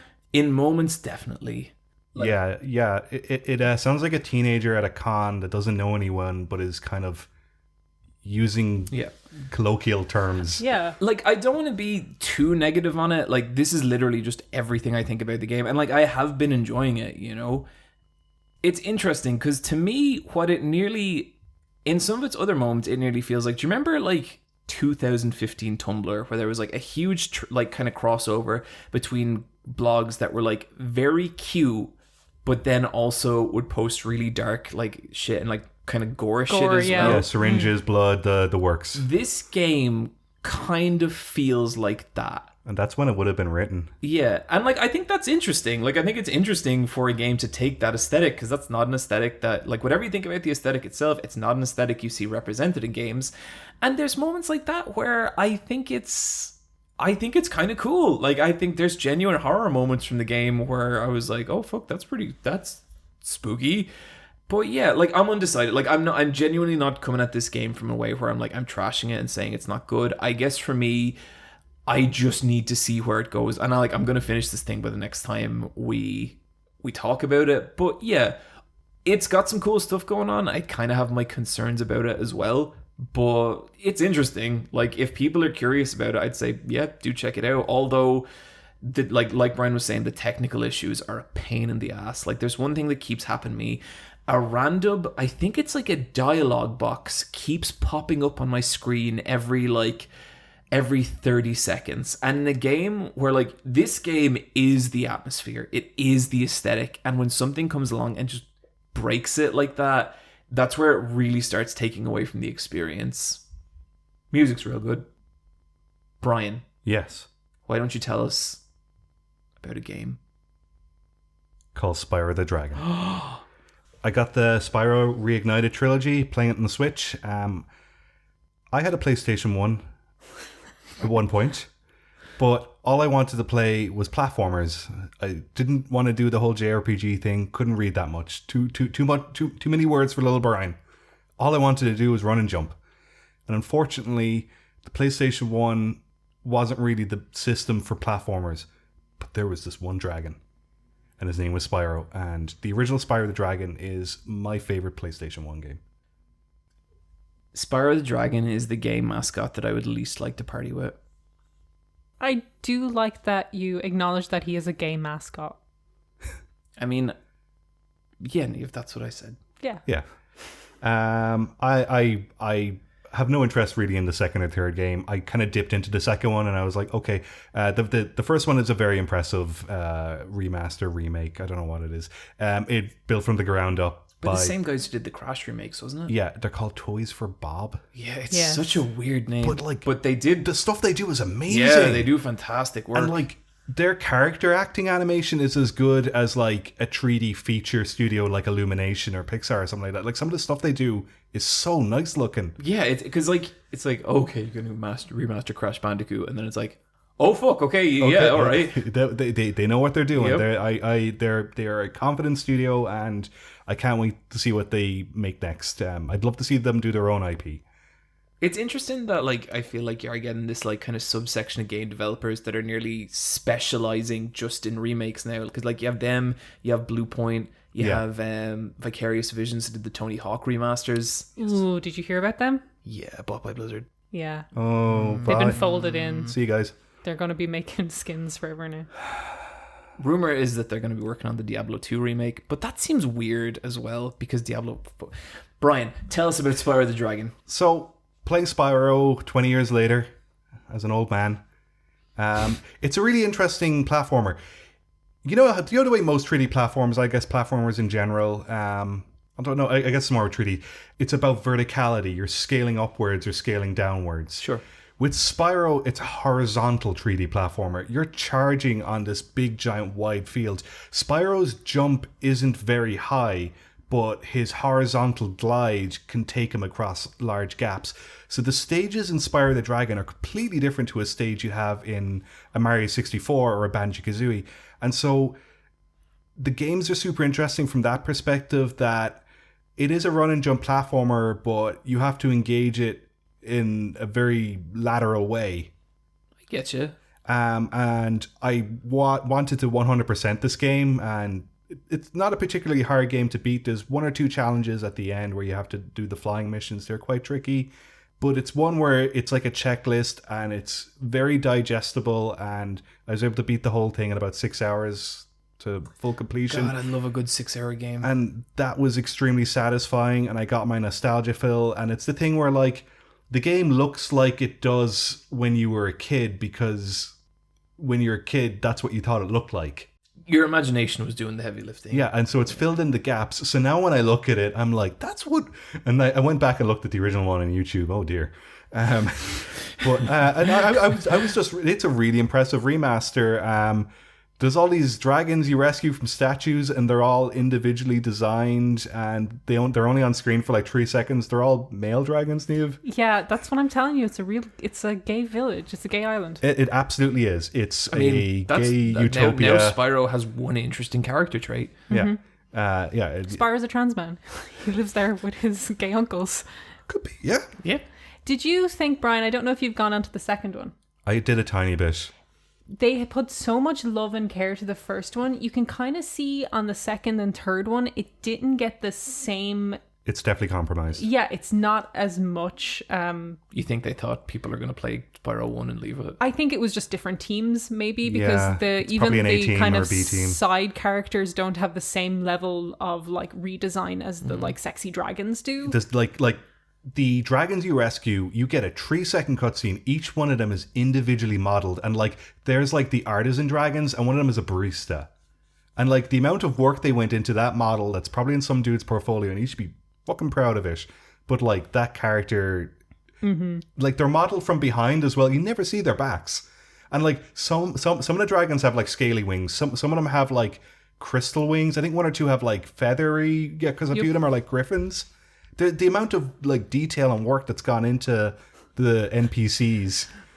We've spent all our budget on the dragons. We can't do 2 and 3. Yeah. Yeah, like 2 and 3 are definitely a lot of asset reuse. And the fucking music in Spyro is so good. Yeah. It's one of the guys from The Police. I think his name's Stuart Townsend. What? Yeah, he did the entire soundtrack, and there's like there's a song for every level in this game, which is like that like today that doesn't happen. The amount of work that went into this is fantastic. That's cool. So I'm very glad I got to experience Spyro again, and it made January a bit easier. Excellent. You know what didn't make January a bit easier? What? Donkey Kong Country 3, because I played it in December.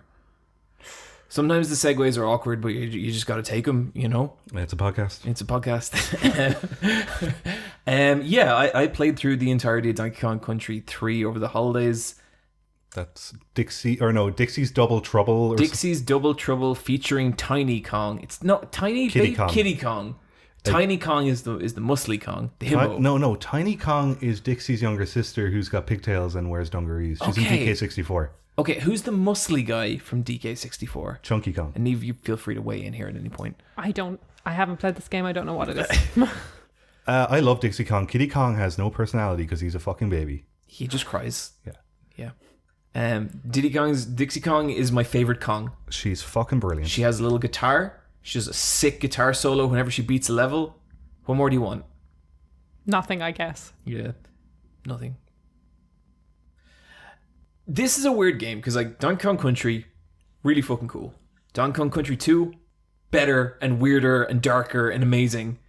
Donkey Kong Country 3, I think maybe that's the point where like you can start to feel like the gears really grind on that series and them start to run out of ideas. Parts of that game are very flat. Yeah, and parts of it are like some parts of it are like really inventive and has like a really cool gimmick and all this kind of stuff, and then some parts of it are like, here's another warehouse level. Yeah. Because it's based in the Northern Hemisphere and it's meant to be like the continent of North America. Yeah, and it's weird. Like there's a lot more like forests and kind of like lumberjacks. Yeah. Like the whole culture of this world is based around a bunch of bears who like all have like their own little business and stuff, like chopping trees and living in wood cabins. I enjoyed it. Like it was some decent platforming action, but like for a long time I kind of wanted to go back to this and like see how it holds up to the other two, and I don't think it really does. Like no. It does not have that like same level of atmosphere that 2 had. And it's the same dude doing the music, isn't David Wise? No, it's a different musician. Okay, well that makes way more sense. The music now. is it's done by, I can't remember her name, but she voiced Cameo in that game Cameo on the like, Xbox 360. She does a decent job of emulating that style, but yeah, the same life is not there. Like for me, I think it's the first half of the game, the music in those levels and those levels themselves aren't very inspiring. Yeah. The second half of that game, when you get to like the mountain levels, the music in those levels and the atmosphere of them is so good. Yeah. I think for me, like, there's just several parts about the game where you can kind of feel them nearly like shrug their shoulders. Also, the boss battles aren't good. No, they're not. That snowman fucking sucks. There's this a mechanic in every level where it's this Kremlin and he has like a shield and a helmet. Coin with a K. Coin with a K. And he he has this gimmick where no matter where you go on him, he points his shield towards you. So if you're above him, he turns into you can like jump on his shield and he turns into a platform. If you're to his left, you can't hit him with a projectile from there, and like it's impossible to kill him. So you got to throw the barrel and have it U-turn. You've got to bounce a barrel off a wall behind him and make it hit him from behind. And for a while, they come up with a lot of like really fun, inventive like scenarios for that, where you have to kind of figure out what way you can hit him and distract him in different ways. But towards the end of the game, they kind of just start dumping him at the end of the level and just being like, fuck it, I don't know, he's in front of a wall, do it again. You got to find him. Yeah. And that stuff gets like really kind of uncreative. All this said, I had a pretty good time with it. Like, those games are fun and like they're still kind of beautiful. Like, they made these games by like taking like JPEGs of 3D images and animating them traditionally, and it would take 24 hours to render each frame. Yeah, and then they'd have to compress it down. But I still think they have a cool look, you know. They look amazing. Yeah, and so it was fun. Neve. Oh no, sorry. First, I have a question. How many of these games did they make? 3. Oh no, there's just only 3. Hang on. Okay. There are 3 Donkey Kong Country games. Mm-hmm. Donkey Kong is only playable in the first one. Yep. Okay. And get that shit out of the way. There are 3 Donkey Kong Land games. Okay. But Donkey Kong Country is a very iconic game. It is on the Super Nintendo. It was remade for the Game Boy Color. Then it was remade again for the Game Boy Advance, and all 3 Donkey Kong Countries were remade for the Game Boy Advance. And the third the third version of Donkey Kong Country on the Game Boy Advance has an entirely new soundtrack by David. Oh. It's so fucking weird. Is it a good soundtrack? It's much better. Okay. Neve, what other Donkey Kong trivia That would you answered my question because I'm afraid. I have some theories. I'm afraid to ask. I have some theories about Funky Kong. If you'd like to. Cranky Kong is also canonically dead. She's a ghost now. Yeah. Rest in peace. She wasn't cranky either. She's a lovely. Oh, sorry, woman. not Cranky. Wrinkly Kong. I'm so sorry. She wasn't cranky. She was just wrinkly. Mm-hmm. Wrinkly Kong. She ran a school in Donkey Kong Country 2. And I still can't believe she fucking died. An educator. And it's really cool. In Donkey Kong Country 3, she's in a cave and she has an N64. Yeah. What's that about? I know, but that's how I want to retire. Except with a better console. PS2? Wait, yeah. You're really fucking pushing me this podcast, Neve, I swear to God. I know. Hey, it's great. I played the Control DLC AWE. That's great, Neve, but we have another like 20 minutes of Donkey Kong material to get through here. This is the second part of the DLC. Yeah, this is the second one. The first one was Foundation, and this is the second one. I really liked Foundation. I thought it was really cool. I thought this one was fine. With Foundation, you got a whole new area, which was the foundation of the oldest house, which was all this cave system, which had a very unique look, all this red sand and giant monoliths. With AWE, you're kind of back in the office spaces, but the thing with this one is the darkness is taking over, so all the lights are out, so it's just the offices, but they're pitch black. Ain't it always? And you have to get a light and shine it on spots of dark goo, burn away the goo. Yes, it is. It is exactly like Alan Wake, and when you burn away the Alan Wake goo, then you can get through a door, you know.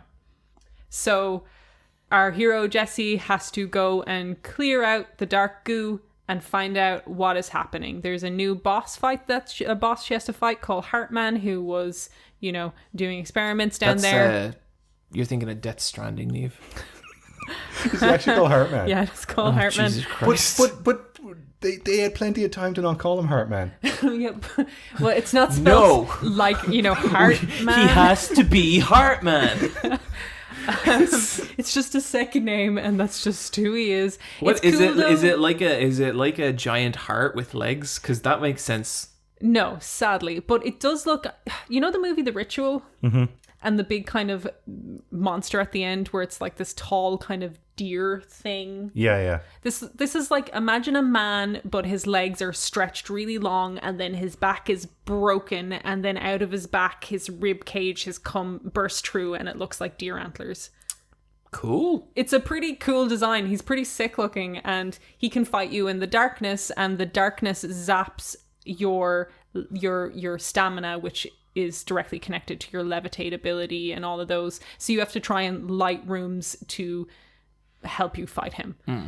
It's around 4 hours long, and it was fun. I enjoyed it. And the Alan Wake tie-in stuff, it's loose, but also it's there. Like, Alan Wake is there. You know, it's him typing away on his little typewriter. So does AEW stand for Alan Wake Edition or something? No, it's like, it's the name of the altered items or something. AWE. Yeah, it stands for something else, but also Alan Wake, you know. So Alan is typing away on his little computer, and he's just like... Still going. Yeah, he's just like his typewriter, and he's just like, you know, I'm scared. There's something blah happening to me or whatever. There is an alternate version of Alan who is fighting Alan. And Alan. Yeah, there's a Shadow Alan, and Alan is looking for help in Jesse. Just like Naruto versus Shadow Naruto. So... there's, you know, it's like Control is very based around its collectibles. There's a lot of reading that connects it all together. You find parts of Alan's scripts. He's not a very good writer, but that's not really the point of Alan Wake. He's a Stephen King wannabe. Yeah, he's a poor man Stephen King. Yeah. So they tie him in. There's a whole new model, you know, for Alan Wake there. So Alan Wake 2 is either going to happen, or they're going to remaster Alan Wake, or Control 2 will feature more Alan. But Alan is coming back into the Remedy world, whether we want him to be there or not. Have Remedy ever done a sequel? They did American Nightmares for Alan. Was that like a sequel though? Not really. It was kind of an asset reuse minigame. Yeah, it was a kind of side story, but honestly, the most fun of it was like it had kind of a horde mode that I used to play a lot. I think did that get something else besides American Nightmare? Not from my memery. I know Alan Wake got to, or maybe it was 2.5 like DLC chapters, because the other way the core game just ends. I heard some of the coolest things that did was in one of the DLC chapters. I can imagine, like, American Nightmare's cool. There's a lot of like more video footage in it and stuff. Like, they play around with it, and like I think that whole experience is a good experience. You can play it all in Game Pass, so if anyone wants to play Alan Wake, it's there.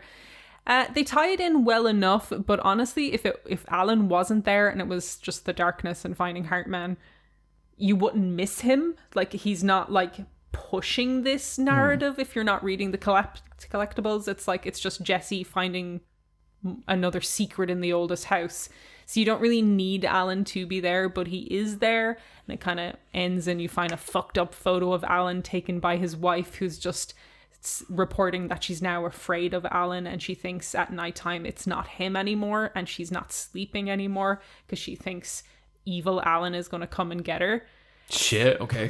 So like they're building to something. I don't know what form that something will take in the future, but they have now connected the worlds of Control and Alan Wake through this DLC. It took me a little while to play this DLC because I was a little pissed about what they did with the DLC Definitive Edition stuff. So if you don't remember, Control released a Definitive Edition where it was Control base game and the 2 DLCs, and it also contains a PS5 upgrade. But if you'd bought the base game of Control and the 2 DLCs, you didn't get the upgrade to PS5. Yeah. To get it, you had to buy the Definitive Edition again. So I was kind of like, so annoyed by that because I bought it day one. I bought That's fair. Like, I bought the season's pass. People had bought really the collector's editions. It's really not fair to people who are loyal. No. But it's just weird. It's like I have these 2 things and you're asking me to re-buy them to get the upgrade. Like, even if you wanted to charge me an upgrade fee, I'd feel better about that than having to buy the thing I own a second time to play it. And it's like, who PS5. Is that for? Like the person who isn't interested in Alan in Control enough to not buy those things originally. Like, who'll buy that full price when that's...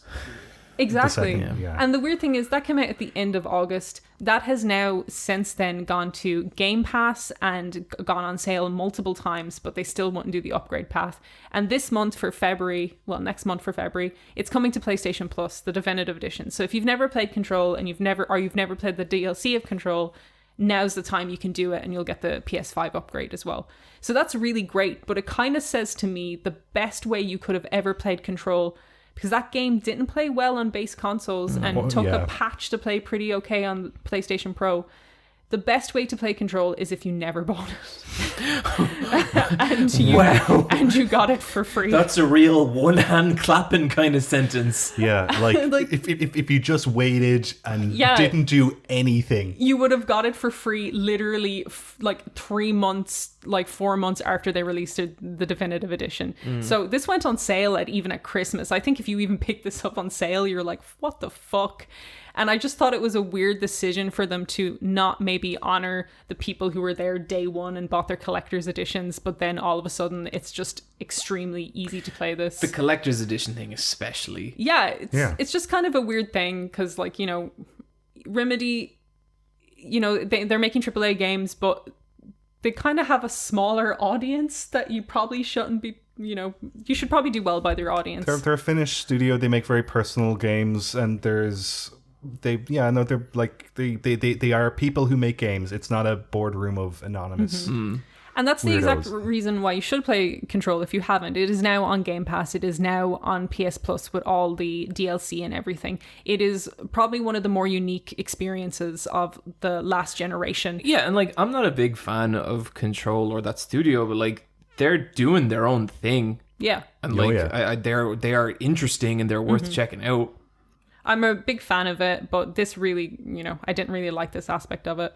But yeah, people should play it. The first, the Foundation DLC, I really liked it a lot. Another thing that I didn't love about the AWE DLC, and I don't know if this may have been a COVID thing or whatever, they didn't have any more lines with Emily, who's kind of a fan favorite character. Just no extra dialogue. There was extra dialogue with Langdon, but it wasn't face to face with his character model. It was over, you know, a radio. And I think maybe this feels like it could have been bigger. Maybe it never was meant to be bigger, but this felt way more like asset reuse-y than Foundation did. Foundation felt like a very special big DLC pack, and this feels, not that it's bad, it is quite good, but it feels smaller. It feels like an afterthought. It's just not, I wouldn't say go out and buy the season pass for this, you know. I'm kind of like, it's cool that it's free and you can play this now. But with Foundation, I would have been like, yeah, go buy this separately. But I enjoyed it. It's always fun to go back to the world of Control. And I guess that's it. Like, it's over. I might replay it when I finally can get a PlayStation 5 just to see the ray tracing and see that world look as nice as it could That'd look. be fucking cool, yeah. Yeah. But yeah, Control. Good. Guys, I've been playing through Earthbound. Whoa. You're playing that side by side with Omori. I started playing Omori, and then I was like, I had a playthrough of Earthbound going, and I was like, you know what, I need to go back and finish Earthbound. Yeah. So both of you had that feeling from playing Omori? Oh yeah. Yeah. Yeah. Wow. Earthbound is a weird game to go back to. I haven't played this game in 20 years. And I started playing it last year and kind of played a bit of it, but played the vast majority of the game in the last couple of weeks. When's the last time you played this, Brian? I have a Game Boy Advance copy of it that's translated because it was Mother 1 and 2 were released in Japan. So I played it that way. And when was that? About 6 years ago now. I found this game so strange to go back to, because like, this is like mechanically a really typical RPG game. It's like you have a party, they level up, you get them equipment, and you fight monsters in turn-based battles. But it's really weird looking now at everything it did differently to other games of the time, because like, it does have like the kind of weird fantasy suburban setting, but the like abstract parts about the game, like the parts where it gets really weird, were so much more than I remember them. Like, this game, it just delves into complete nonsense a lot of the time, and a lot of it's designed in a way to like specifically irritate the player. Like, there's this one kind of maze you go through, and it's like, imagine like just forking paths leading to forking paths leading to forking paths, and at the end of each path is a monkey that gives you an item, but to get that item you need to give it an item which is held by one of the other monkeys. And I was like, oh my god, this is so irritating, this is such a waste of time. And it takes you like 30 minutes to get through that maze. And then when you do, after making your way through the entire maze, the last like obstacle is a pencil, a giant lead pencil, which you met earlier in the game and found a one-time use item where you just get this pencil eraser item, that's the joke, to erase that pencil. So then you know now that you need that item, so you have to go back out through the entire maze again, get that item and go back in, and it's purely there to fuck with you. I'm pretty sure that's why they packed in the walkthrough with the game. Yeah, it's like an insane game for crazy people. And like you kind of have to respect it a little bit, because like it is like you just feel the developer constantly jabbing you in some weird ways, and sometimes it just feels like weirdly mean-spirited, but it is interesting because I feel like with that game, in a lot of ways, I guess it kind of feels like a lot of the stuff I was talking about Omori leading to, where it's like this very quirky, light experience that on the edges of it, you have these characters talking about like the nature of reality and their subconscious and all this weird fucking stuff, but it can just happen from like a random NPC. A random NPC in like this sunny, lovely town will just tell you about like their existential horror that their life just isn't going anywhere. And like it's interesting. It's not, I don't think it's aged very well in a lot of ways, because like it is such a frustrating game, and like there's points where like some dungeons are really like nicely structured and they have an interesting layout and a really fun little gimmick, and then some dungeons are you crawling through a really difficult cave for, you know, an hour and you're running out of health items, and you're just chipping away at it. Yeah, and you die and you get sent back to the start and you have to do it all again. Stuff like that is a pain, but yeah, it's still kind of great in its old way. And like when you look at like what it was doing differently to Dragon Quest, to Final Fantasy, to Breath of Fire, to all those old RPGs, man, yeah, like it's not surprising it kind of had the effect on games it did, and it's not surprising that it resulted in so many weird fan creations, because like in a lot of ways there's still nothing really like it, and I really appreciate it for that. It's fucking weird, but it is cool. Neve. Yes. Is Cyberpunk 2077 cool still? Good game. So I finished Cyberpunk. My final save was 64 hours. Wow. That's a good number. I started getting a bit nervous around the 45-hour mark, because I kept getting a constant glitch where my pants would just glitch out. So just you'd see spiking, jutting artifacts in front of your face. Your and I was pants like, specifically. My pants. And I was like looking around being like, what is this? And I looked down and my legs, where my legs would be, is now a jumble of just artifacting. And this kept happening after I fell in the water and got wet. And ever since I fell in the water and just like... So Neve, you're not like getting wet over and over. You No. fell in the water once, got wet, and directly I got after the water you that time. got your bottom wet, and the game didn't know. My pants The game's kept like, glitching. I can't handle this.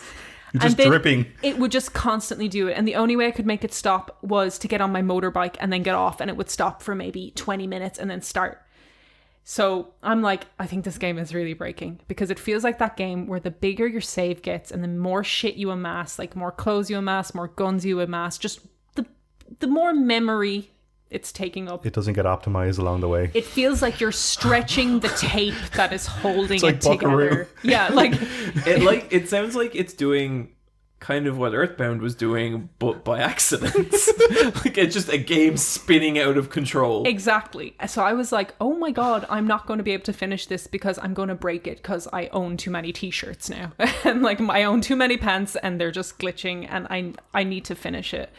So I started like mainlining it, and that's when I started getting so, like a lot of people will tell you, and you know, without the glitches, there's a decent game under there. There's a decent story under there, but there's not a decent video game. Okay. You know. Oh dear. So it's not just the graphical glitches that is wrong with this. This game doesn't know how to deal with the stuff it gives you. So you're in a cyberpunk world and you can get cybernetics. One of the kind of first cybernetics you can get for your legs, as you would imagine, is a jump. So you have a natural jump, then a jump you can get is a double jump. And the jump I picked is you hold X down and it lets you jump higher. So that jump was pretty handy. It got me up to find kind of collectibles and kind of in and out of area. It also broke the game in a way I wasn't expecting. So I go on a mission with this character called River. We are basically doing a true detective style thing. He is a detective and we're basically hunting down a kind of weirdo pedophile who is kidnapping children. No, actually, they're not children. They're kind of teenagers. Anyway, that's not important. We have to go to a horrible farm to find these missing boys. River says the only way we can get into this farmyard is to get on top of the roof. I have my jumping legs. I jump onto the roof. And River gets up as well, so I figure, I guess this is working. There's a hole in the roof and I go down. And this is where all the teenagers are kept plugged into these machines because this guy is just pumping them with weird hormones or whatever the fuck. All the kids who are meant to be lying down on these tables are standing upright, embedded into the tables. And it is the spookiest shit I've ever seen. And I was like, is this normal? Are they meant to be doing this? No dialogue triggers. Nothing happens. I find River's nephew who you're looking for. And I'm like, River, here he is. He's awake, I guess. And nothing triggers with River. River's just walking around. We're just walking around. Nothing happens. I guess I haven't triggered something. So I jump back out the hole and I get off the roof. There's a ladder to the right. So I climb up the ladder instead. And once you get to the top of the ladder, River's just like, oh, a ladder. We'll get in this way. Okay. Then we go down into the room. All the boys, instead of standing up embedded in the things, are now lying down. And you didn't play the open world game correctly. And River's like, this is sick. What the fuck? And the story plays out. And it works perfectly. Oh my god. So the first thing you can get for your cybernetic legs is a jump. You use the jump to bypass some shit. The game cannot take it. This happened multiple times. It's so crazy to me that I'm like, look, I don't know a lot about like game dev or game coding or anything, but it's crazy to me that why would you tie the event trigger to the player like doing this specific task? Like why not just have it like that? I think if once you have you get to the systems roof, in your why game, doesn't it you happen? should probably check the plumbing of the system. Yeah. But that's it. It seems like a systems-driven game, like something like a Deus Ex or a Prey. It is not. It has an illusion of it. It really does. It's just all like held together with cardboard. And you have to play in a linear way. And if you try and push it in any direction that suits your build, it doesn't. Here's another thing that happens. Later on, you and River go up to a water tower to flirt, which is another thing that I'll get into. And he goes to give you a boost over a closed gate. I don't want River to touch me because I'm in a relationship with Judy. So I use my legs to jump over the fence. And River goes, nice jump. So the game acknowledged my jumping legs in that moment. But in the other moment where I used it to bypass a find another way around part of the game mission, it fucking broke. This happened with another mission as well, where I jumped up and found a thing I was meant to find too early, and it locked me out of the mission to a point that I had to restart and go back and just not use the mechanics I had upgraded myself with easily in the game to actually do that mission. So that's like a big issue with it, is it gives you tools that will break this game. It's really interesting to see where they put the work in during those awful crunch hours and where they didn't. Yeah, I don't know. This game is not finished, and it is to my mind, 2 years minimum not finished. Holy shit. This isn't like a 6-month fix, which we'll get to when we get into the news. So on a scale of 1 to 10 in terms of the most broken game you've ever played, where would this lie on that scale? It's the most broken. The only thing I compare it to is Andromeda, which was pretty broken as well. I really didn't like Andromeda as well, because on top of it being broken, I thought the story was just bad. I like the characters, but the story and the sci-fi of that world was shitty. The best thing you can say about Cyberpunk is it has good characters, and it has emotional and impactful characters, and it has a compelling main narrative. The game is threatening to break at any second. And I think these moments are compromised by how broken it is. The idea of you rushing to complete the game because you had amassed too many items and the game world was spinning wildly out of control it's kind of fascinating to me. Oh, it's mad. Like anytime I was driving, because driving is when the most stuff break, I was like, please don't break, please don't break, please don't break, while I was getting to a marker. At some point, does that become the game? It does, and like it's like walking on lava. Yeah, my final mission glitched 3 times, and it made that like it took the impact out of it. By the end of it, I was like, fuck this fucking game, There's no momentum. It ruined it. It sucked the air out of the room of like a big moment. It was just like, oh, cool, yeah, it's glitched again. There's 5 endings you can get. I said before, you can finish this game in 20 hours. You can, but you'll only be able to unlock 2 endings. The other 2 endings are unlocked through doing kind of side missions for other characters, one of them being Panam, and the other is Johnny's side quests himself. So I went with the Panam ending because I played a nomad and she was a nomad. That plays out so weirdly because I was talking about this with the relationship stuff. They don't change the relationship dialogue with Panam if you play as a female V. Like, it feels romantic and it feels like you're flirting until she's like, whoa, not into that. But then if you pick the Panam ending, which I picked because we were friends and it was cool and I had started a relationship with Judy, at the end of it, you're just with Panam in this really romantic setting that made it seem like I had just cheated on Judy. And me and Panam were just together at the end. And I was like, okay. Poor Can't believe Judy. the game is so glitched you committed infidelity. Yeah, unknowingly. So like, I guess like there isn't really a lot to say that I haven't said in the last episode about like how broken it is. The other stuff that is broken with is like the combat AI is just a mess. Like it's a joke. Sometimes they just stand there and you can just shoot them and hack them. It's the police spawn behind you. The crafting system is broken. And did they release their January update? They did, and that hotfix broke another thing. It broke a main mission quest that they now have given you a workaround to not lock you out of completing the game. So the last thing I will say about it is I have spoken about positively about the story, and do I think anyone should buy this? And the answer is just no. Like, I think this is a true testament to, I guess, crunch development, but also hype culture over hype. Just definitely feels like we've hit a critical mass with that stuff. You just know? like lying. Things kind of have to go backwards from here because there's no forwards. I don't think that like the only way you should play this game or want to play this game in my mind is if you just have a morbid curiosity because you play a lot of games and you want to see something broken. Like that's why I played it. Like, and it's why I watch bad movies. Yeah, you know, that's what I got out of it. I also think it's like CD Projekt Red has just burnt so much goodwill and so much love they had as a studio. Do you think there's a way they come back from this? Absolutely. I think gamers have extremely short memories, and I think once this is patched up, you still see people in comments being like, hey, without the bugs, it's a pretty good game. It's not. Like, it's broken. It's not a good game without the bugs. Without the bugs, it's a broken, shallow game. It's a huge open world with nothing to do or find in it. But yeah, good characters, I guess. But that's not a game. Like, you know, it's not a 10 out of 10 game without the bugs.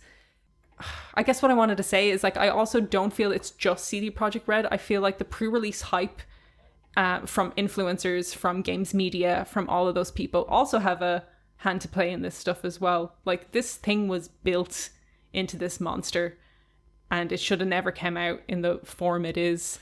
Yeah, I mean, like, the influencer thing is like, it's nearly a different discussion that I feel like went off the rails so long ago. Like, I'd never take any sponsorship from any piece of media ever. Like, that to me it's just a fucked up line you can't cross if your job is recommending shit to people. But it kind of feels like the online scene sort of just flew past that without barely a discussion. Yeah, I feel like influencers can be bought with a Secret Lab branded chair, and I feel like people literally tried to sponsor me with a Lab branded chair once. Yeah, and then like the other thing is I feel reviewers get stymied by like horrible harassment if they try and review something in a genuine way. Like, so they're going to try and say the nicest mean thing about it. even then, like a 7 out of 10 got a reviewer crazy harassment for this broken fucking game before anyone had ever played it. Like, that's like, how do you try and write like a review for a hyped up game of this magnitude? I can't imagine what it's like playing a game like Cyberpunk that no one else has played and being like, wow, this is fucking broken, and then thousands of people who have not played the game and cannot play the game telling you you're wrong. It's just crazy to me. And it's like how like people will like be like, oh, you fucking IGN's ratings or some shit. It's just like, you don't let them rate things properly. You dogpile people who give things low ratings. But like there's no win, because like whenever like even when like I will write like a negative video about a series or a game or something, the response is always like, you played it wrong or you watched it wrong. And it's like, or maybe I just didn't fucking like it. You didn't get it, John. I didn't. It's just like, if you read a review and you don't agree with it, go read another review. Read one until you agree with it. Or maybe go, okay, maybe I have way more stock in this thing that hasn't gone out, and maybe I should take these criticisms on board. Yeah, maybe don't tie your identity to fictional media properties. I think that's a really good place to start. Yeah. I don't know. Cyberpunk. So like 9 out of 10? 10 out of 10, obviously. Nice, okay. Best game ever made. Yeah. I just have one quick correction to make. I said Stuart Townsend did the music for Spyro the Dragon. It's Stuart Copeland. Stuart Townsend is an Irish actor. I get the names mixed up. Henry Townsend, Silent Hill. There you go. Quicktime Events.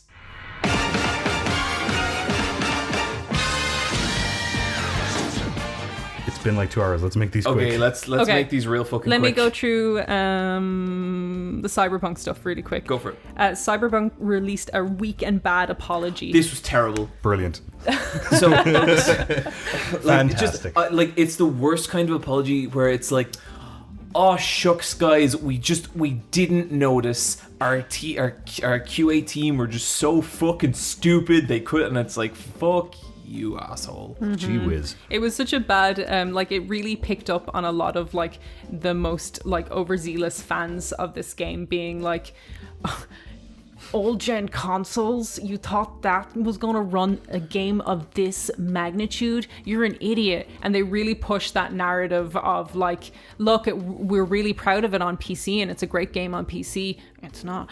It's a better looking game and more stable, I guess. But that it's not just the glitches, and that this apology just basically ignored everything, ignored cut content, ignored broken AI, ignored, like, they weren't going to mention crunch anyway, but ignored that anyway, ignored all that shit, and then in the end put it all on QA.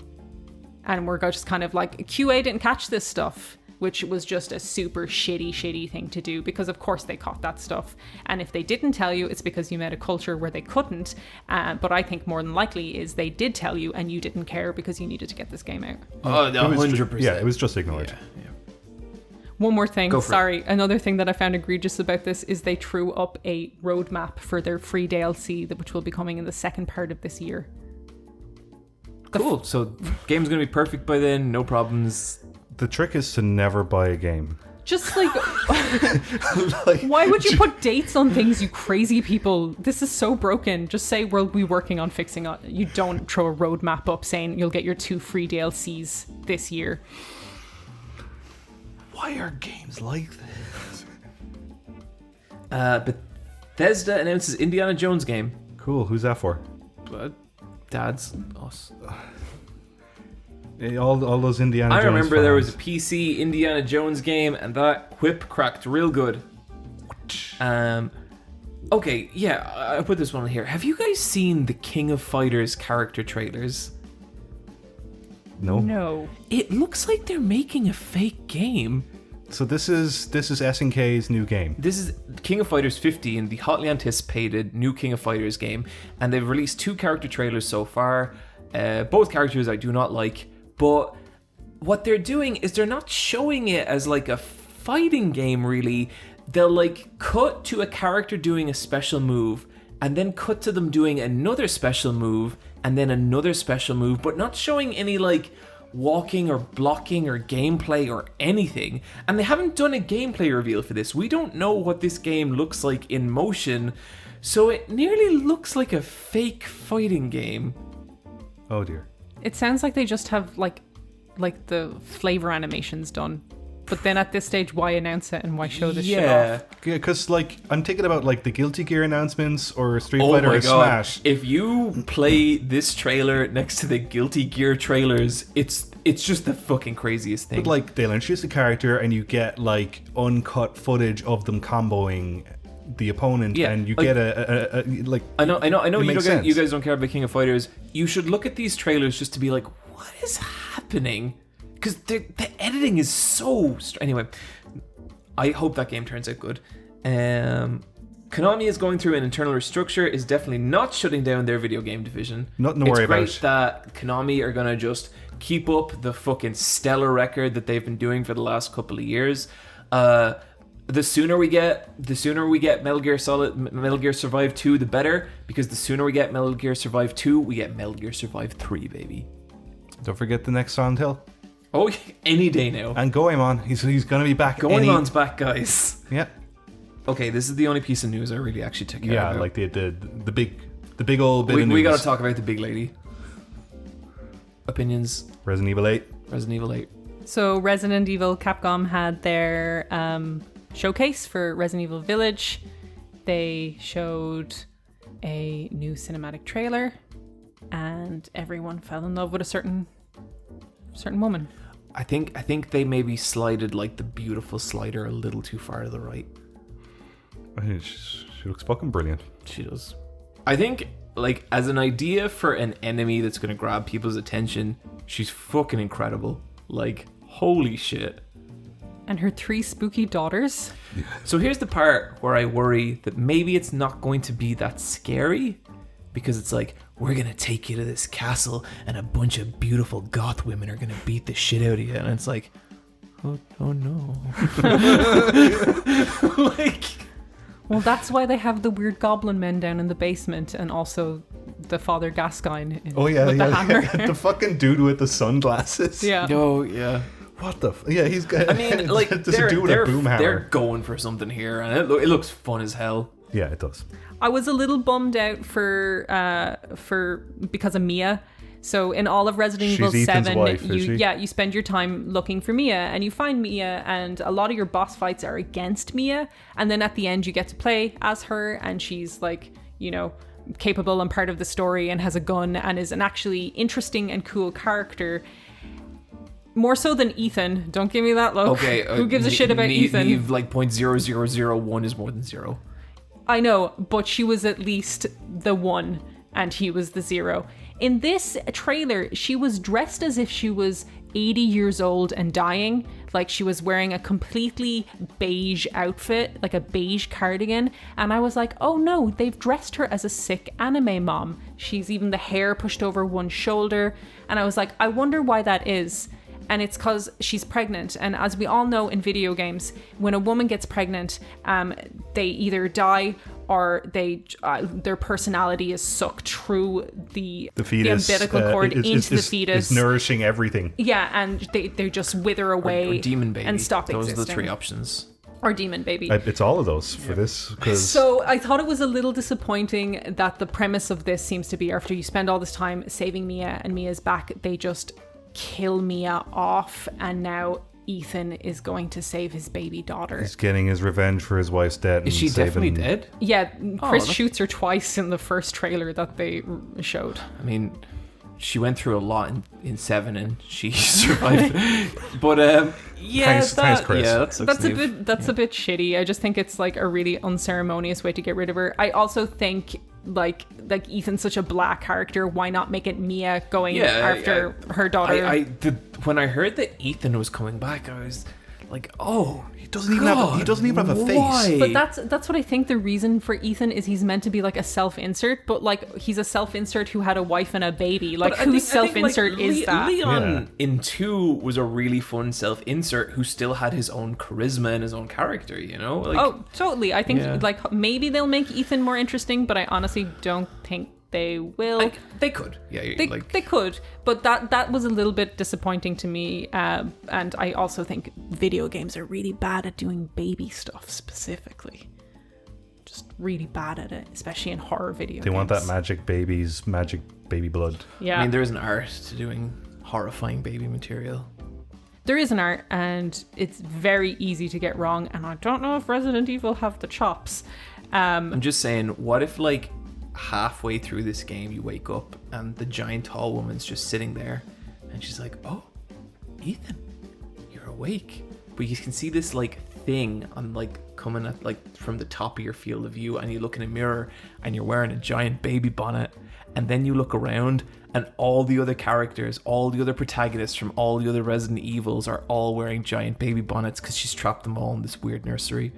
John, you cannot give out to us for making these fucking jokes about you and your baby fetish if you're going to make them yourself. Sometimes if the world treats you as a monster, you must become a monster.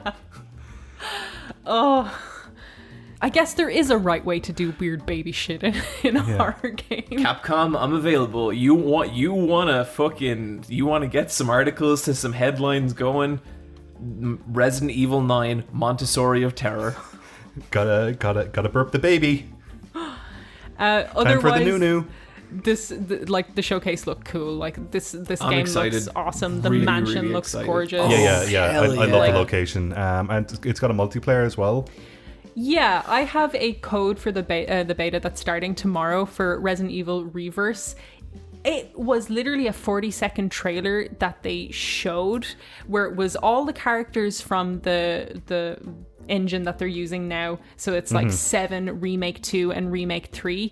But it was really weird because it's Chris from 7, not 8 Chris, with all the characters from 2 and 3, and they're basically running around this world as if it's like, I don't know if it's So it's PvP, but I don't know if it's team versus team or just like a battle royale kind of thing. It's kind of like Mercenaries, where it's just this kind of non-canon fantasy football kind of thing. I don't even know if it's Mercenaries, because Mercenaries you can play offline on your own because it's you versus In the hordes. footage they showed, it's like people shooting people. Yeah, it's PvP. Like, so Chris and Claire were shooting each other. Weird. So it looks Is weird. Wesker there?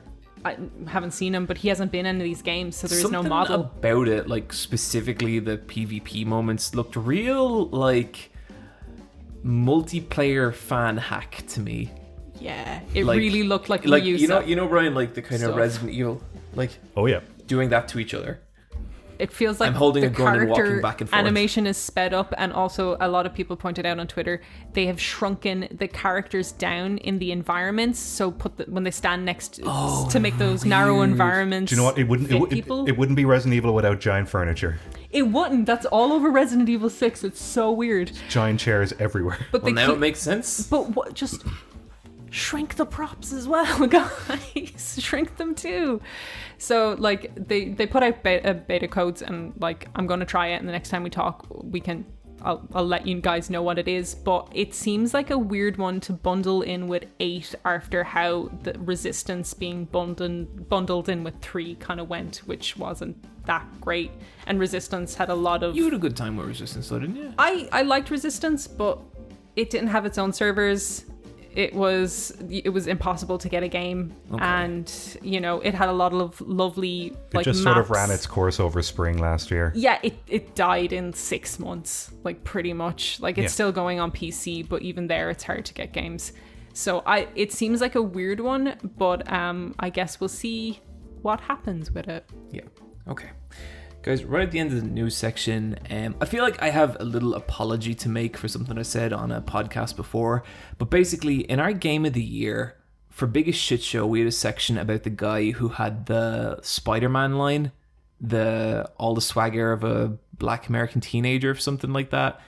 In the time since, someone on the Discord mentioned to me that the guy who wrote that article was black, which was something I was completely unaware of before that. No one like got mad at me for this, and no one came after me for this, but like this wasn't Brian and Neve's decision to put it on the Biggest Shit Show. It was me, and I don't think they knew a whole lot about it.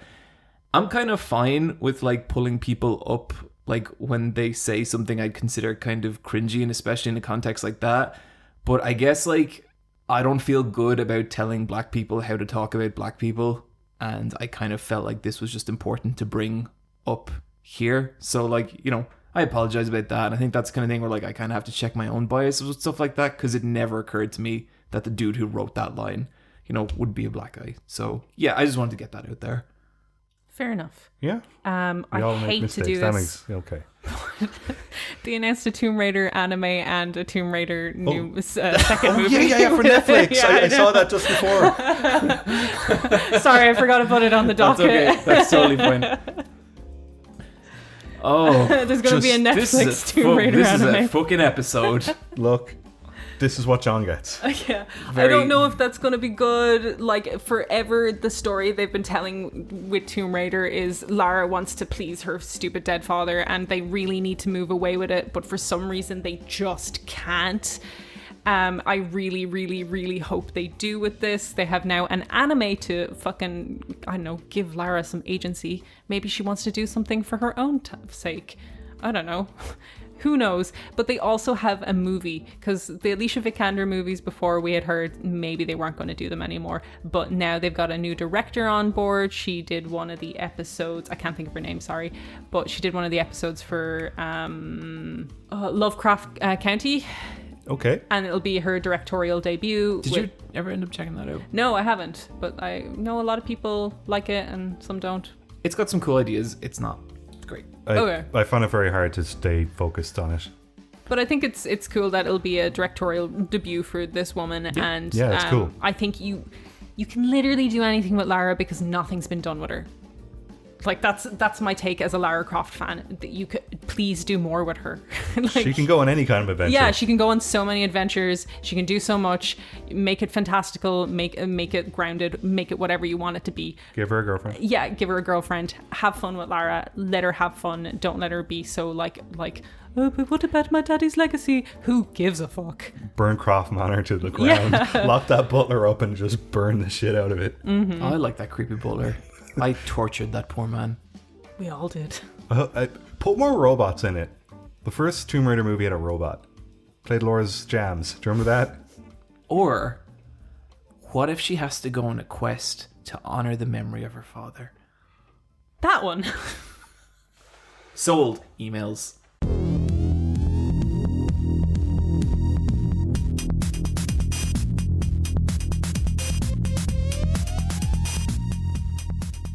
We have an email address. Did you know that? Mm-hmm. Neve? Yeah, it begins with like ass something. Emails. Emails at let's giantbomb.com. gmail.com/LFAB. No, it's askletsfightaboss@gmail.com. That's askletsfightaboss@gmail.com. We are going to read out one email. I had one picked, unless you guys want to pick one. Go for it. Neve, you okay with that? Yeah, go for it. I just want to pick a cute, simple one that really lit my heart on fire. This is from Jay. Hello, king of the podcast, John, Niv, and... Hello. Jay, you're already breaking my heart. You've spoken in the past about your unironic love of new metal and late 90s, early 2000s music. Hell yeah. In general, as a fellow new metal connoisseur, I have these questions for y'all. Favorite new metal band? Limp Bizkit. Deftones. I think it has to be Linkin Park. Okay. Favorite song? That's so hard. Okay. I mean, really, there's a lot of answers to this question. Hot Dog by Limp Bizkit. Hot Dog, really? It's such a good song. It's pretty good. Trent Reznor was pissed. He really doesn't like... No, do you know who hates Limp Bizkit is Rage Against the Machine, and they keep apologizing. Because they're like, if it weren't for us, they wouldn't exist. We're sorry, we sort of inspired them. Well, I mean, when a band takes what you do and does it better and harder, it must hurt, yeah? Okay, favorite song? I mean, okay, it's a toss-up between In the End and My December, the Reanimator version. Neve? I could pick a Deftones song, but in the spirit of this, I'm going to pick one I really liked when I was a teenager, and it was Mudvayne's Dig. Hell yeah. Yeah. Okay, favorite music video? Off the top of my head, I'm going to go Chop Suey. 9 Inch Nails' Perfect Drug. Yeah. It was so trippy. That's a good one. Directed by Mark Romanek. 9 Inch Nails had another one, which I think was like Deep. And I always thought it was like a Tomb Raider song for that, like on the soundtrack, but I don't think it was. But I really like that one. It's not a new metal band, but it always used to play in that like Kerrang slot. But I love the video to Everlong for Foo Fighters. Oh yeah. That's a brilliant music Fucking video. amazing video. What one is that? It's one of the few things Michel Gondry has made that's good. Yeah. It's the one where the drummer and Dave Grohl, I always forget the drummer's name, but they're playing a husband and wife. And Yes. Okay, I know. yeah. Okay, favorite new metal band music video? Slipknot's Duality. Oh yeah. Yeah, fuck, that's so Okay, good. and then the last question: who won the All in the Family rap battle? Fred Durst. I think John Davis won. I think John Davis won, and No. I think John Davis won because Fred Durst should have stomped him and he didn't. No. John Davis sucks. I bet that I think song's Korn is aged like one real of the bad. worst new metal bands. Ah, Neve. Are you so good? Are you honestly telling me you don't think Freak on a Leash is a good song? I think it's like their one good song. I think their singles are good. Their albums are so disappointing. But he You're plays like, the bagpipes. See, Neve, I think like there's always been a realness in me and Brian that isn't in you. Something takes a part of me. You and I were meant to be. He looks like he's kind of stinky. I'm not into it. Every time we talk about like goth shit, this comes up, Neve. Takes a part of me. I just like a I remember cleaner very goths. early in our relationship, Neve, you being like, explain goth girls to me, and I'd just being like, they're great. And then you just being like, I just feel like they smell. And I remember like just having Neve, that's so mean. No like concept of how to reply to that. Well, some might. Thank you, Jay. No. That was a lovely email. It was a great email. I don't think goths smell. That's what you said though. No. And then you were like, you let me, showed then- me then- a picture of some goth girl you thought was hot, and I just thought she looked stinky. Okay, but then you'll be like, you know who I like? GAA girls. And it's like, yep, because they don't smell. They don't smell. You're just trying to go after what you couldn't. It's true. It's true. I guess I just never had. No, we're not getting. No, into we're absolutely We're not getting getting into into this. this. No, I think goth girls are hot. I love a goth girl. First girl I ever loved was a goth girl. Yeah, but I think that's it. I think the first girl you ever loved was a goth girl, and the first girl I ever loved was a gag girl because I'm from the country. To anybody, a gag girl, type in GAA in capitals, Yeah. then girl, and take Neil. GA Camogie. Yeah, Neil, take your pick. You can surf the turf. Yeah, girls who could run through you. Kicking up the field. And more. You just have bad taste in goth girls. Why do I have bad taste in goth girls? I thought we were like agreeing there for a second. You guys are so weird. Can we do Patreon shoutouts? Yes. Okay.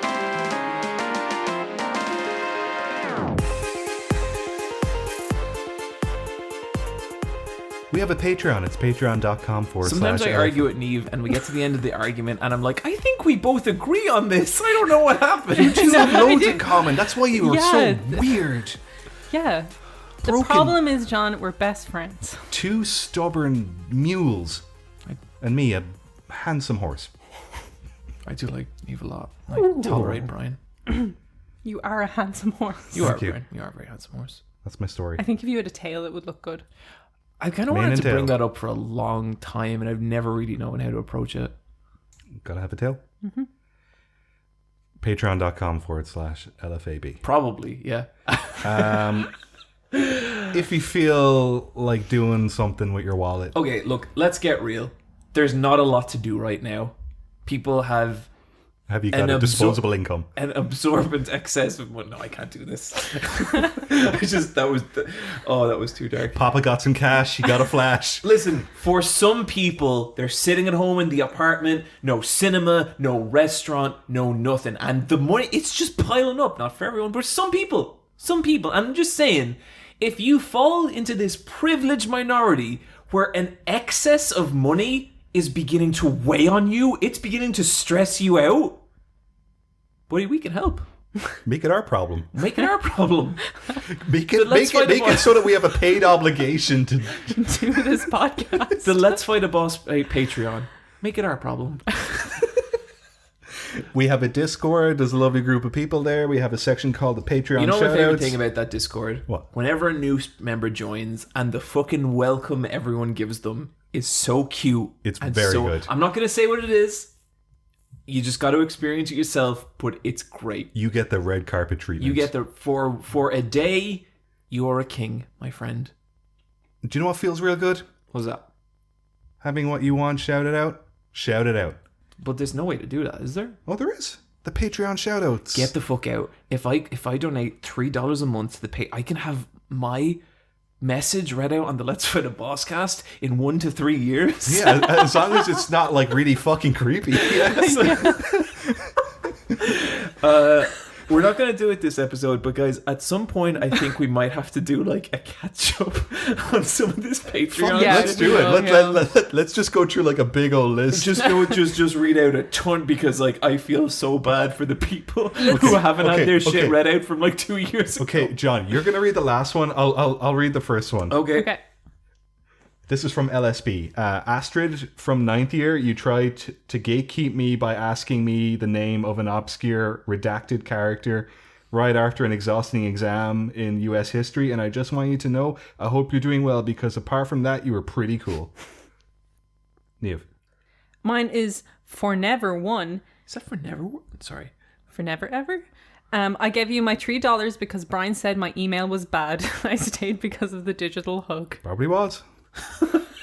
Just don't bite. Yeah, Brian, Yeah. you're right. Never back down.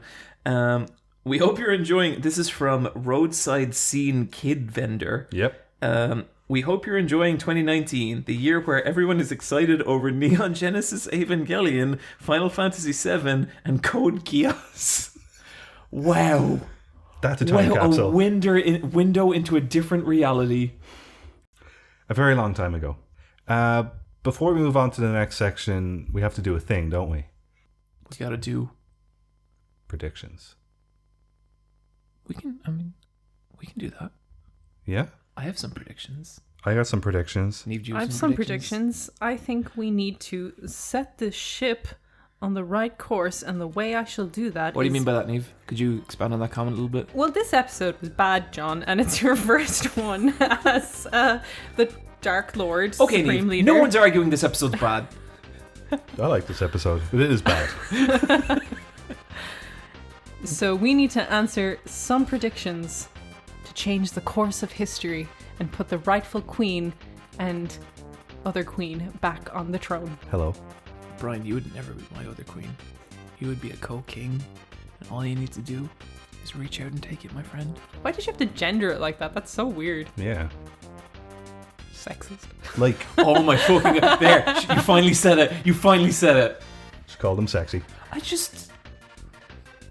something. Queen works for everyone, just saying. I'm just saying. Queen is gender neutral. I super respect the fuck out of women, and I'm not just gonna take their title nilly-villy, because personally, Niamh, I don't know about you, I think men have been taking things from women for a very long time, and I'm sorry that I don't think that's okay. I'm sorry that I'm the only one on this podcast who consistently thinks about the well-being of women. How about that? John's a nice guy. Damn. I've had that one in my back pocket for like a year. Just waiting. Okay, Niamh, why don't you give us the first prediction? Our first prediction is a new version of the Switch will be announced. I'm going to say yes. I'm gonna say yes. Ooh, I'm going to say yes. What if it's Nintendo's next console? Does that count? No. So it has to we're be a version of the specifically Switch. talking an upgrade for the Switch. Yes. Okay. How about a new console that can play Switch games, or does it have to be a Switch 2 I think this or has Switch to Pro? be a PS Pro style upgrade. Okay, Yeah, I think I agree. it has to be... Switch has to be in the title. Yeah, and so that way the launch console is now the base console. We'll call it something stupid like Switch Big or something. Yeah. Or Switch More. Yeah. Okay, I got one. CD Projekt Red will rehab Cyberpunk.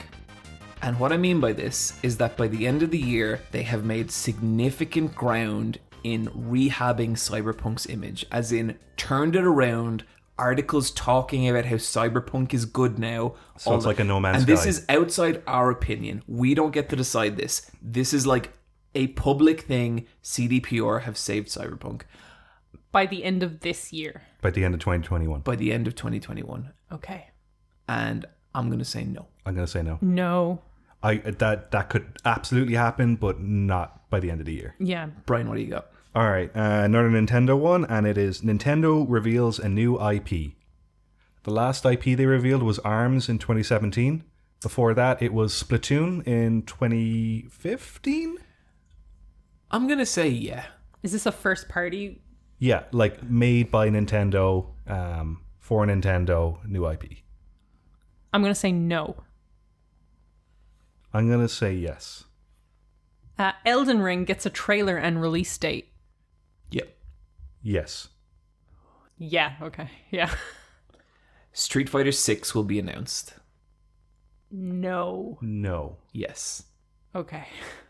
You lucky boy. Okay, this one I was real proud of. Elon Musk announces a business venture in the video game industry. Oh, that's a good one. Now, is this he is a business venture? So is he like maybe a co-developer, or he's putting funding in something? It's not that he's just going to appear in something. No, He's got an investment. Yeah, no, he's got Okay. because like Cuphead and So other Kotaku games are are writing articles playable on about the a Tesla. game, and Elon Musk's name is in the first paragraph. That kind Okay. of thing. Yeah.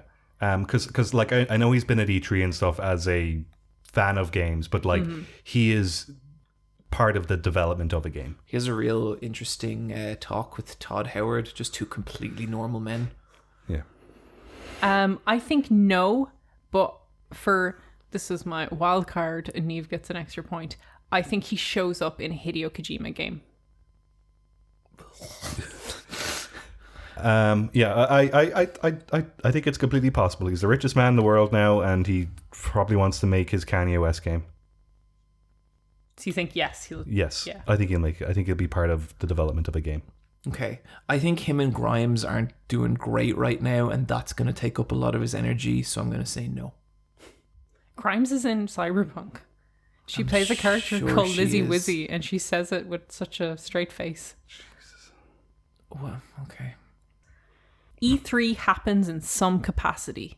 So last year it was cancelled completely. This year, when I say some capacity, online, Yeah. Totally. I'm going to say yeah as well. Yes. Nintendo will do anything with the Mother series. If that means re-releasing Mother 3, that counts. Does it mean if they did a Mother part of Nintendo Land, will that count? I'm going to say yeah. Okay. So it's Nintendo acknowledging Mother and doing something with it. A significant piece of information is released about Mother. It cannot be, hooray, we made Mother a long time ago. It has to be an actual, there's a remaster coming, there's something. If it's like we're releasing a new Mother toy, that counts. Some form of development Yeah. rather than a commemoration. Something that pushes that IP forward. I'm going to say no. I'm going to say no as well. Go on, John, say it. Say it. Fucking say it. No. Shit, we're all picking the same answers. Yeah.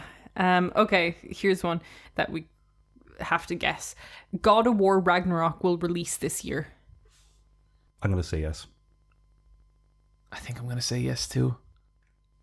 Ooh, I'm going to say no. Okay. All right. Super Smash Brothers predictions. How many characters are left, Brian? 3. Okay, do we each get 4 guesses? Yeah. So we get 4 guesses for 3 characters. Yeah. Okay, that's fair. Okay. That's a number. Do we make a rule where we can't pick each other's characters? Okay, go on. Me first? Yeah. Sora. Crash Bandicoot. Fuck me. What's a stupid Nintendo character? There are none. Dude, just say Lara Croft. Yeah, Lara Croft. I mean, that's a good one, honestly. Yeah. Sans. 3 years in a row, baby. Rillaboom. Dante.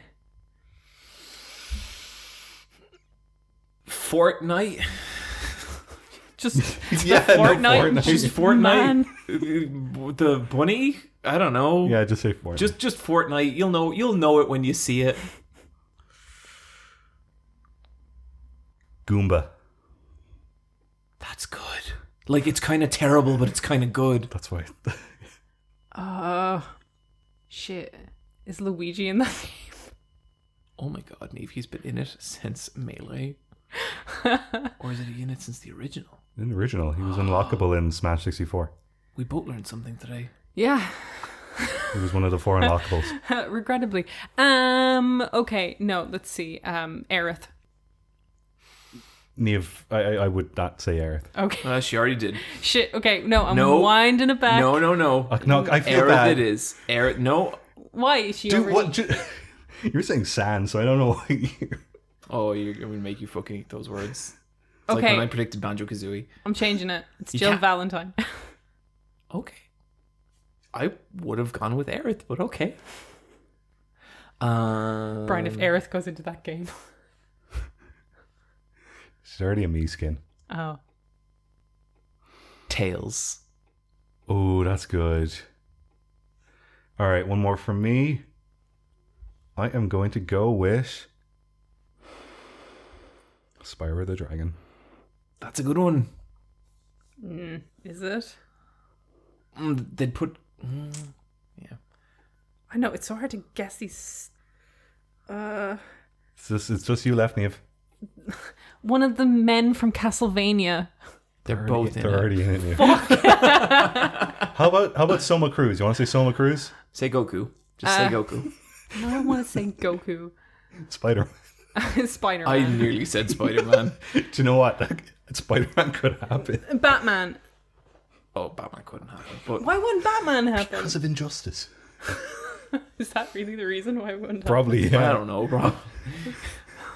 Batman, it's Batman. It's Batman's okay. ear. Yeah. Batman's here. Okay. A few other for predictions to get through real quick. Halo Infinite will be a massive success, revitalize the Halo franchise. I don't know if it was. I think Infinite will be a success. So what people are talking about Halo again like it's a big deal because it's not anymore. Yes. And this is post-release, not yeah. pre-release. Yes, I think. Yes. Yeah. I think it'll be a also positive think news that, story. Man, we're so similar. I think they're going to put a good old optimistic spin on that game. Mm-hmm. Me? Yeah. Okay, Breath of the Wild 2 is released in 2021. I'm going to say yeah. I'm going to say no. I'm going to say yeah. Fuck. Okay. Resident Evil 8 Village makes it into our top 5. What say we make that more interesting? Do you want to say top 3? Fine. Top 3. No.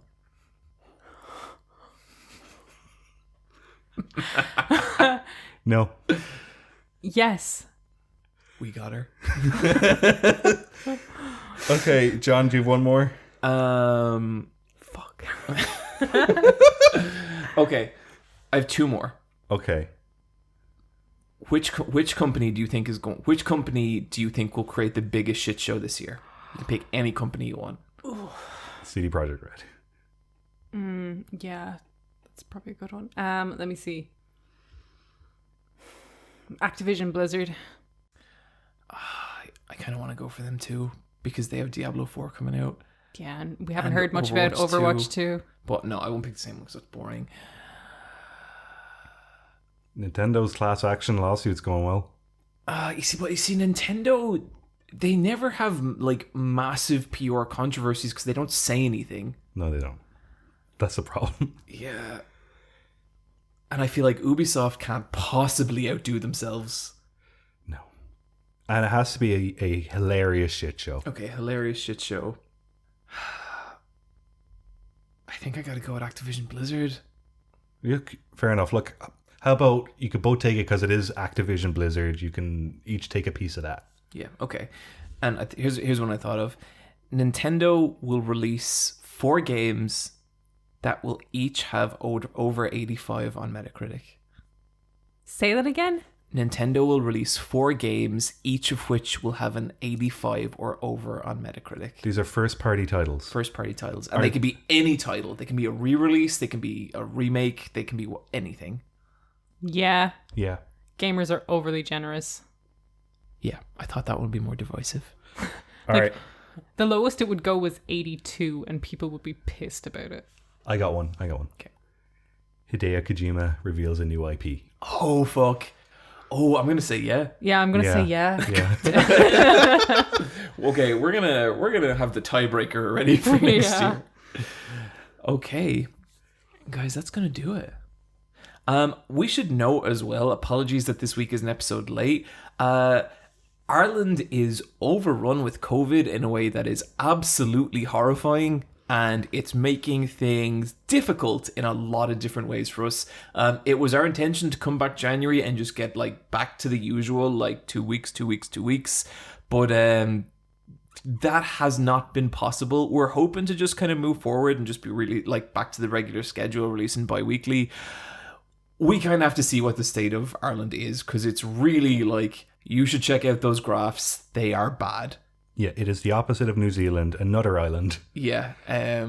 Before we had spikes and went into lockdown, what we're experiencing now is like literally like 10 and 20 times that. Mm-hmm. It's like, 1 in 25 people in Ireland have it? Yep. Don't worry. The statistic. We're fine and we're all strong, so we'll be okay. But just, that is, if there is like delays in the schedule, that is why. And that is also why we have not gotten back to our Shenmue 2 playthrough. We will. We see all the comments, but it's not really viable right now. But and we don't know when like the current phase is going to end, but when it does, we'll get back to that. Let's play then. But yeah, thanks everyone for your patience. We super appreciate it. Thank you. Yeah. So I feel like I've gone really easy on the king shit. You don't want to do a loot drop? God damn it, Brian. Would you just let me finish my fucking bit sometime? I thought we were going to be like, thank you, and here's a gift for you. Here's a loot drop. No? You don't want to segue into that shit? We'll end on loot drop. Okay. Sorry, Your Majesty. Yeah. It's all the momentum now, Brian. Do you like that, Your Majesty? Do you like that I call you Your Majesty? My king, I think, is a nice one. My big fat king. Okay, I want you added some words there. I want you so big. Okay. My king. My gendered king. You know, queen is gendered, right? No, it's not. It's like That's guys. the neutral. Okay. Sorry, my slipper fell off. Look, all I'm going to say is next episode, I have an announcement that's going to turn this fucking podcast on its head. I swear to God, everything you know as Let's Fight a Boss is going to be obliterated, and we're going to enter a glorious new era. Cool. You guys want to do some loot drops? Yeah. Hell yeah. I got one. Mm-hmm. It is a YouTube channel called GTV Japan, and they do really, really nice retrospectives on old games, and they do some fun analysis and heaps and heaps of trivia of stuff I did not know, and I love trivia, and so I was like, whoa! I got one, and so this particular video is on the story the Parodius story Da. And Parodius is a side-scrolling shoot-'em-up that came out in Japan and Europe, but didn't come out in America. And I got to play this game a lot in the arcade. Really, really love this series. Back when Konami used to make games, they made Parodius, and this is a nice retrospective video on that series. Mine is Jenny Nicholson's videos on the Vampire Diaries. I haven't watched that yet. I'm so excited. This is like an over 2 hour epic. He's only 16 years old. Nobody looks 16 in that show. It's so funny. It's such masterful storytelling. I have never watched a single episode of the Vampire Diaries, but I was brought on an emotional ride where, you know, when she got to the end, I was just like, yeah, that did wrap everything up. Okay, my loot drop is going to be a new video from a channel that I've started watching a lot of recently called Action Button, and specifically I want to shout out their Tokumeki Memorial Review, which is a 5.5 hour review. It's like the first big dating sim, and it is just one of the fucking craziest videos I've ever seen. Like, this game's a nightmare, but it's kind of brilliant in its own way as well. And yeah, it's from Tim Rogers, who used to work at Kotaku, who also did a slow translation of Final Fantasy VII, which is a massively underrated series on YouTube. But yeah, check it out. And guys, that's gonna do it for this new era. Do either of you have anything you want to say before we finish up our first episode? It doesn't matter what you have to say. A little wrestling humor there for everyone. Yeah, don't say anything. We're just gonna cut out. Goodbye, everybody. Merry New Year.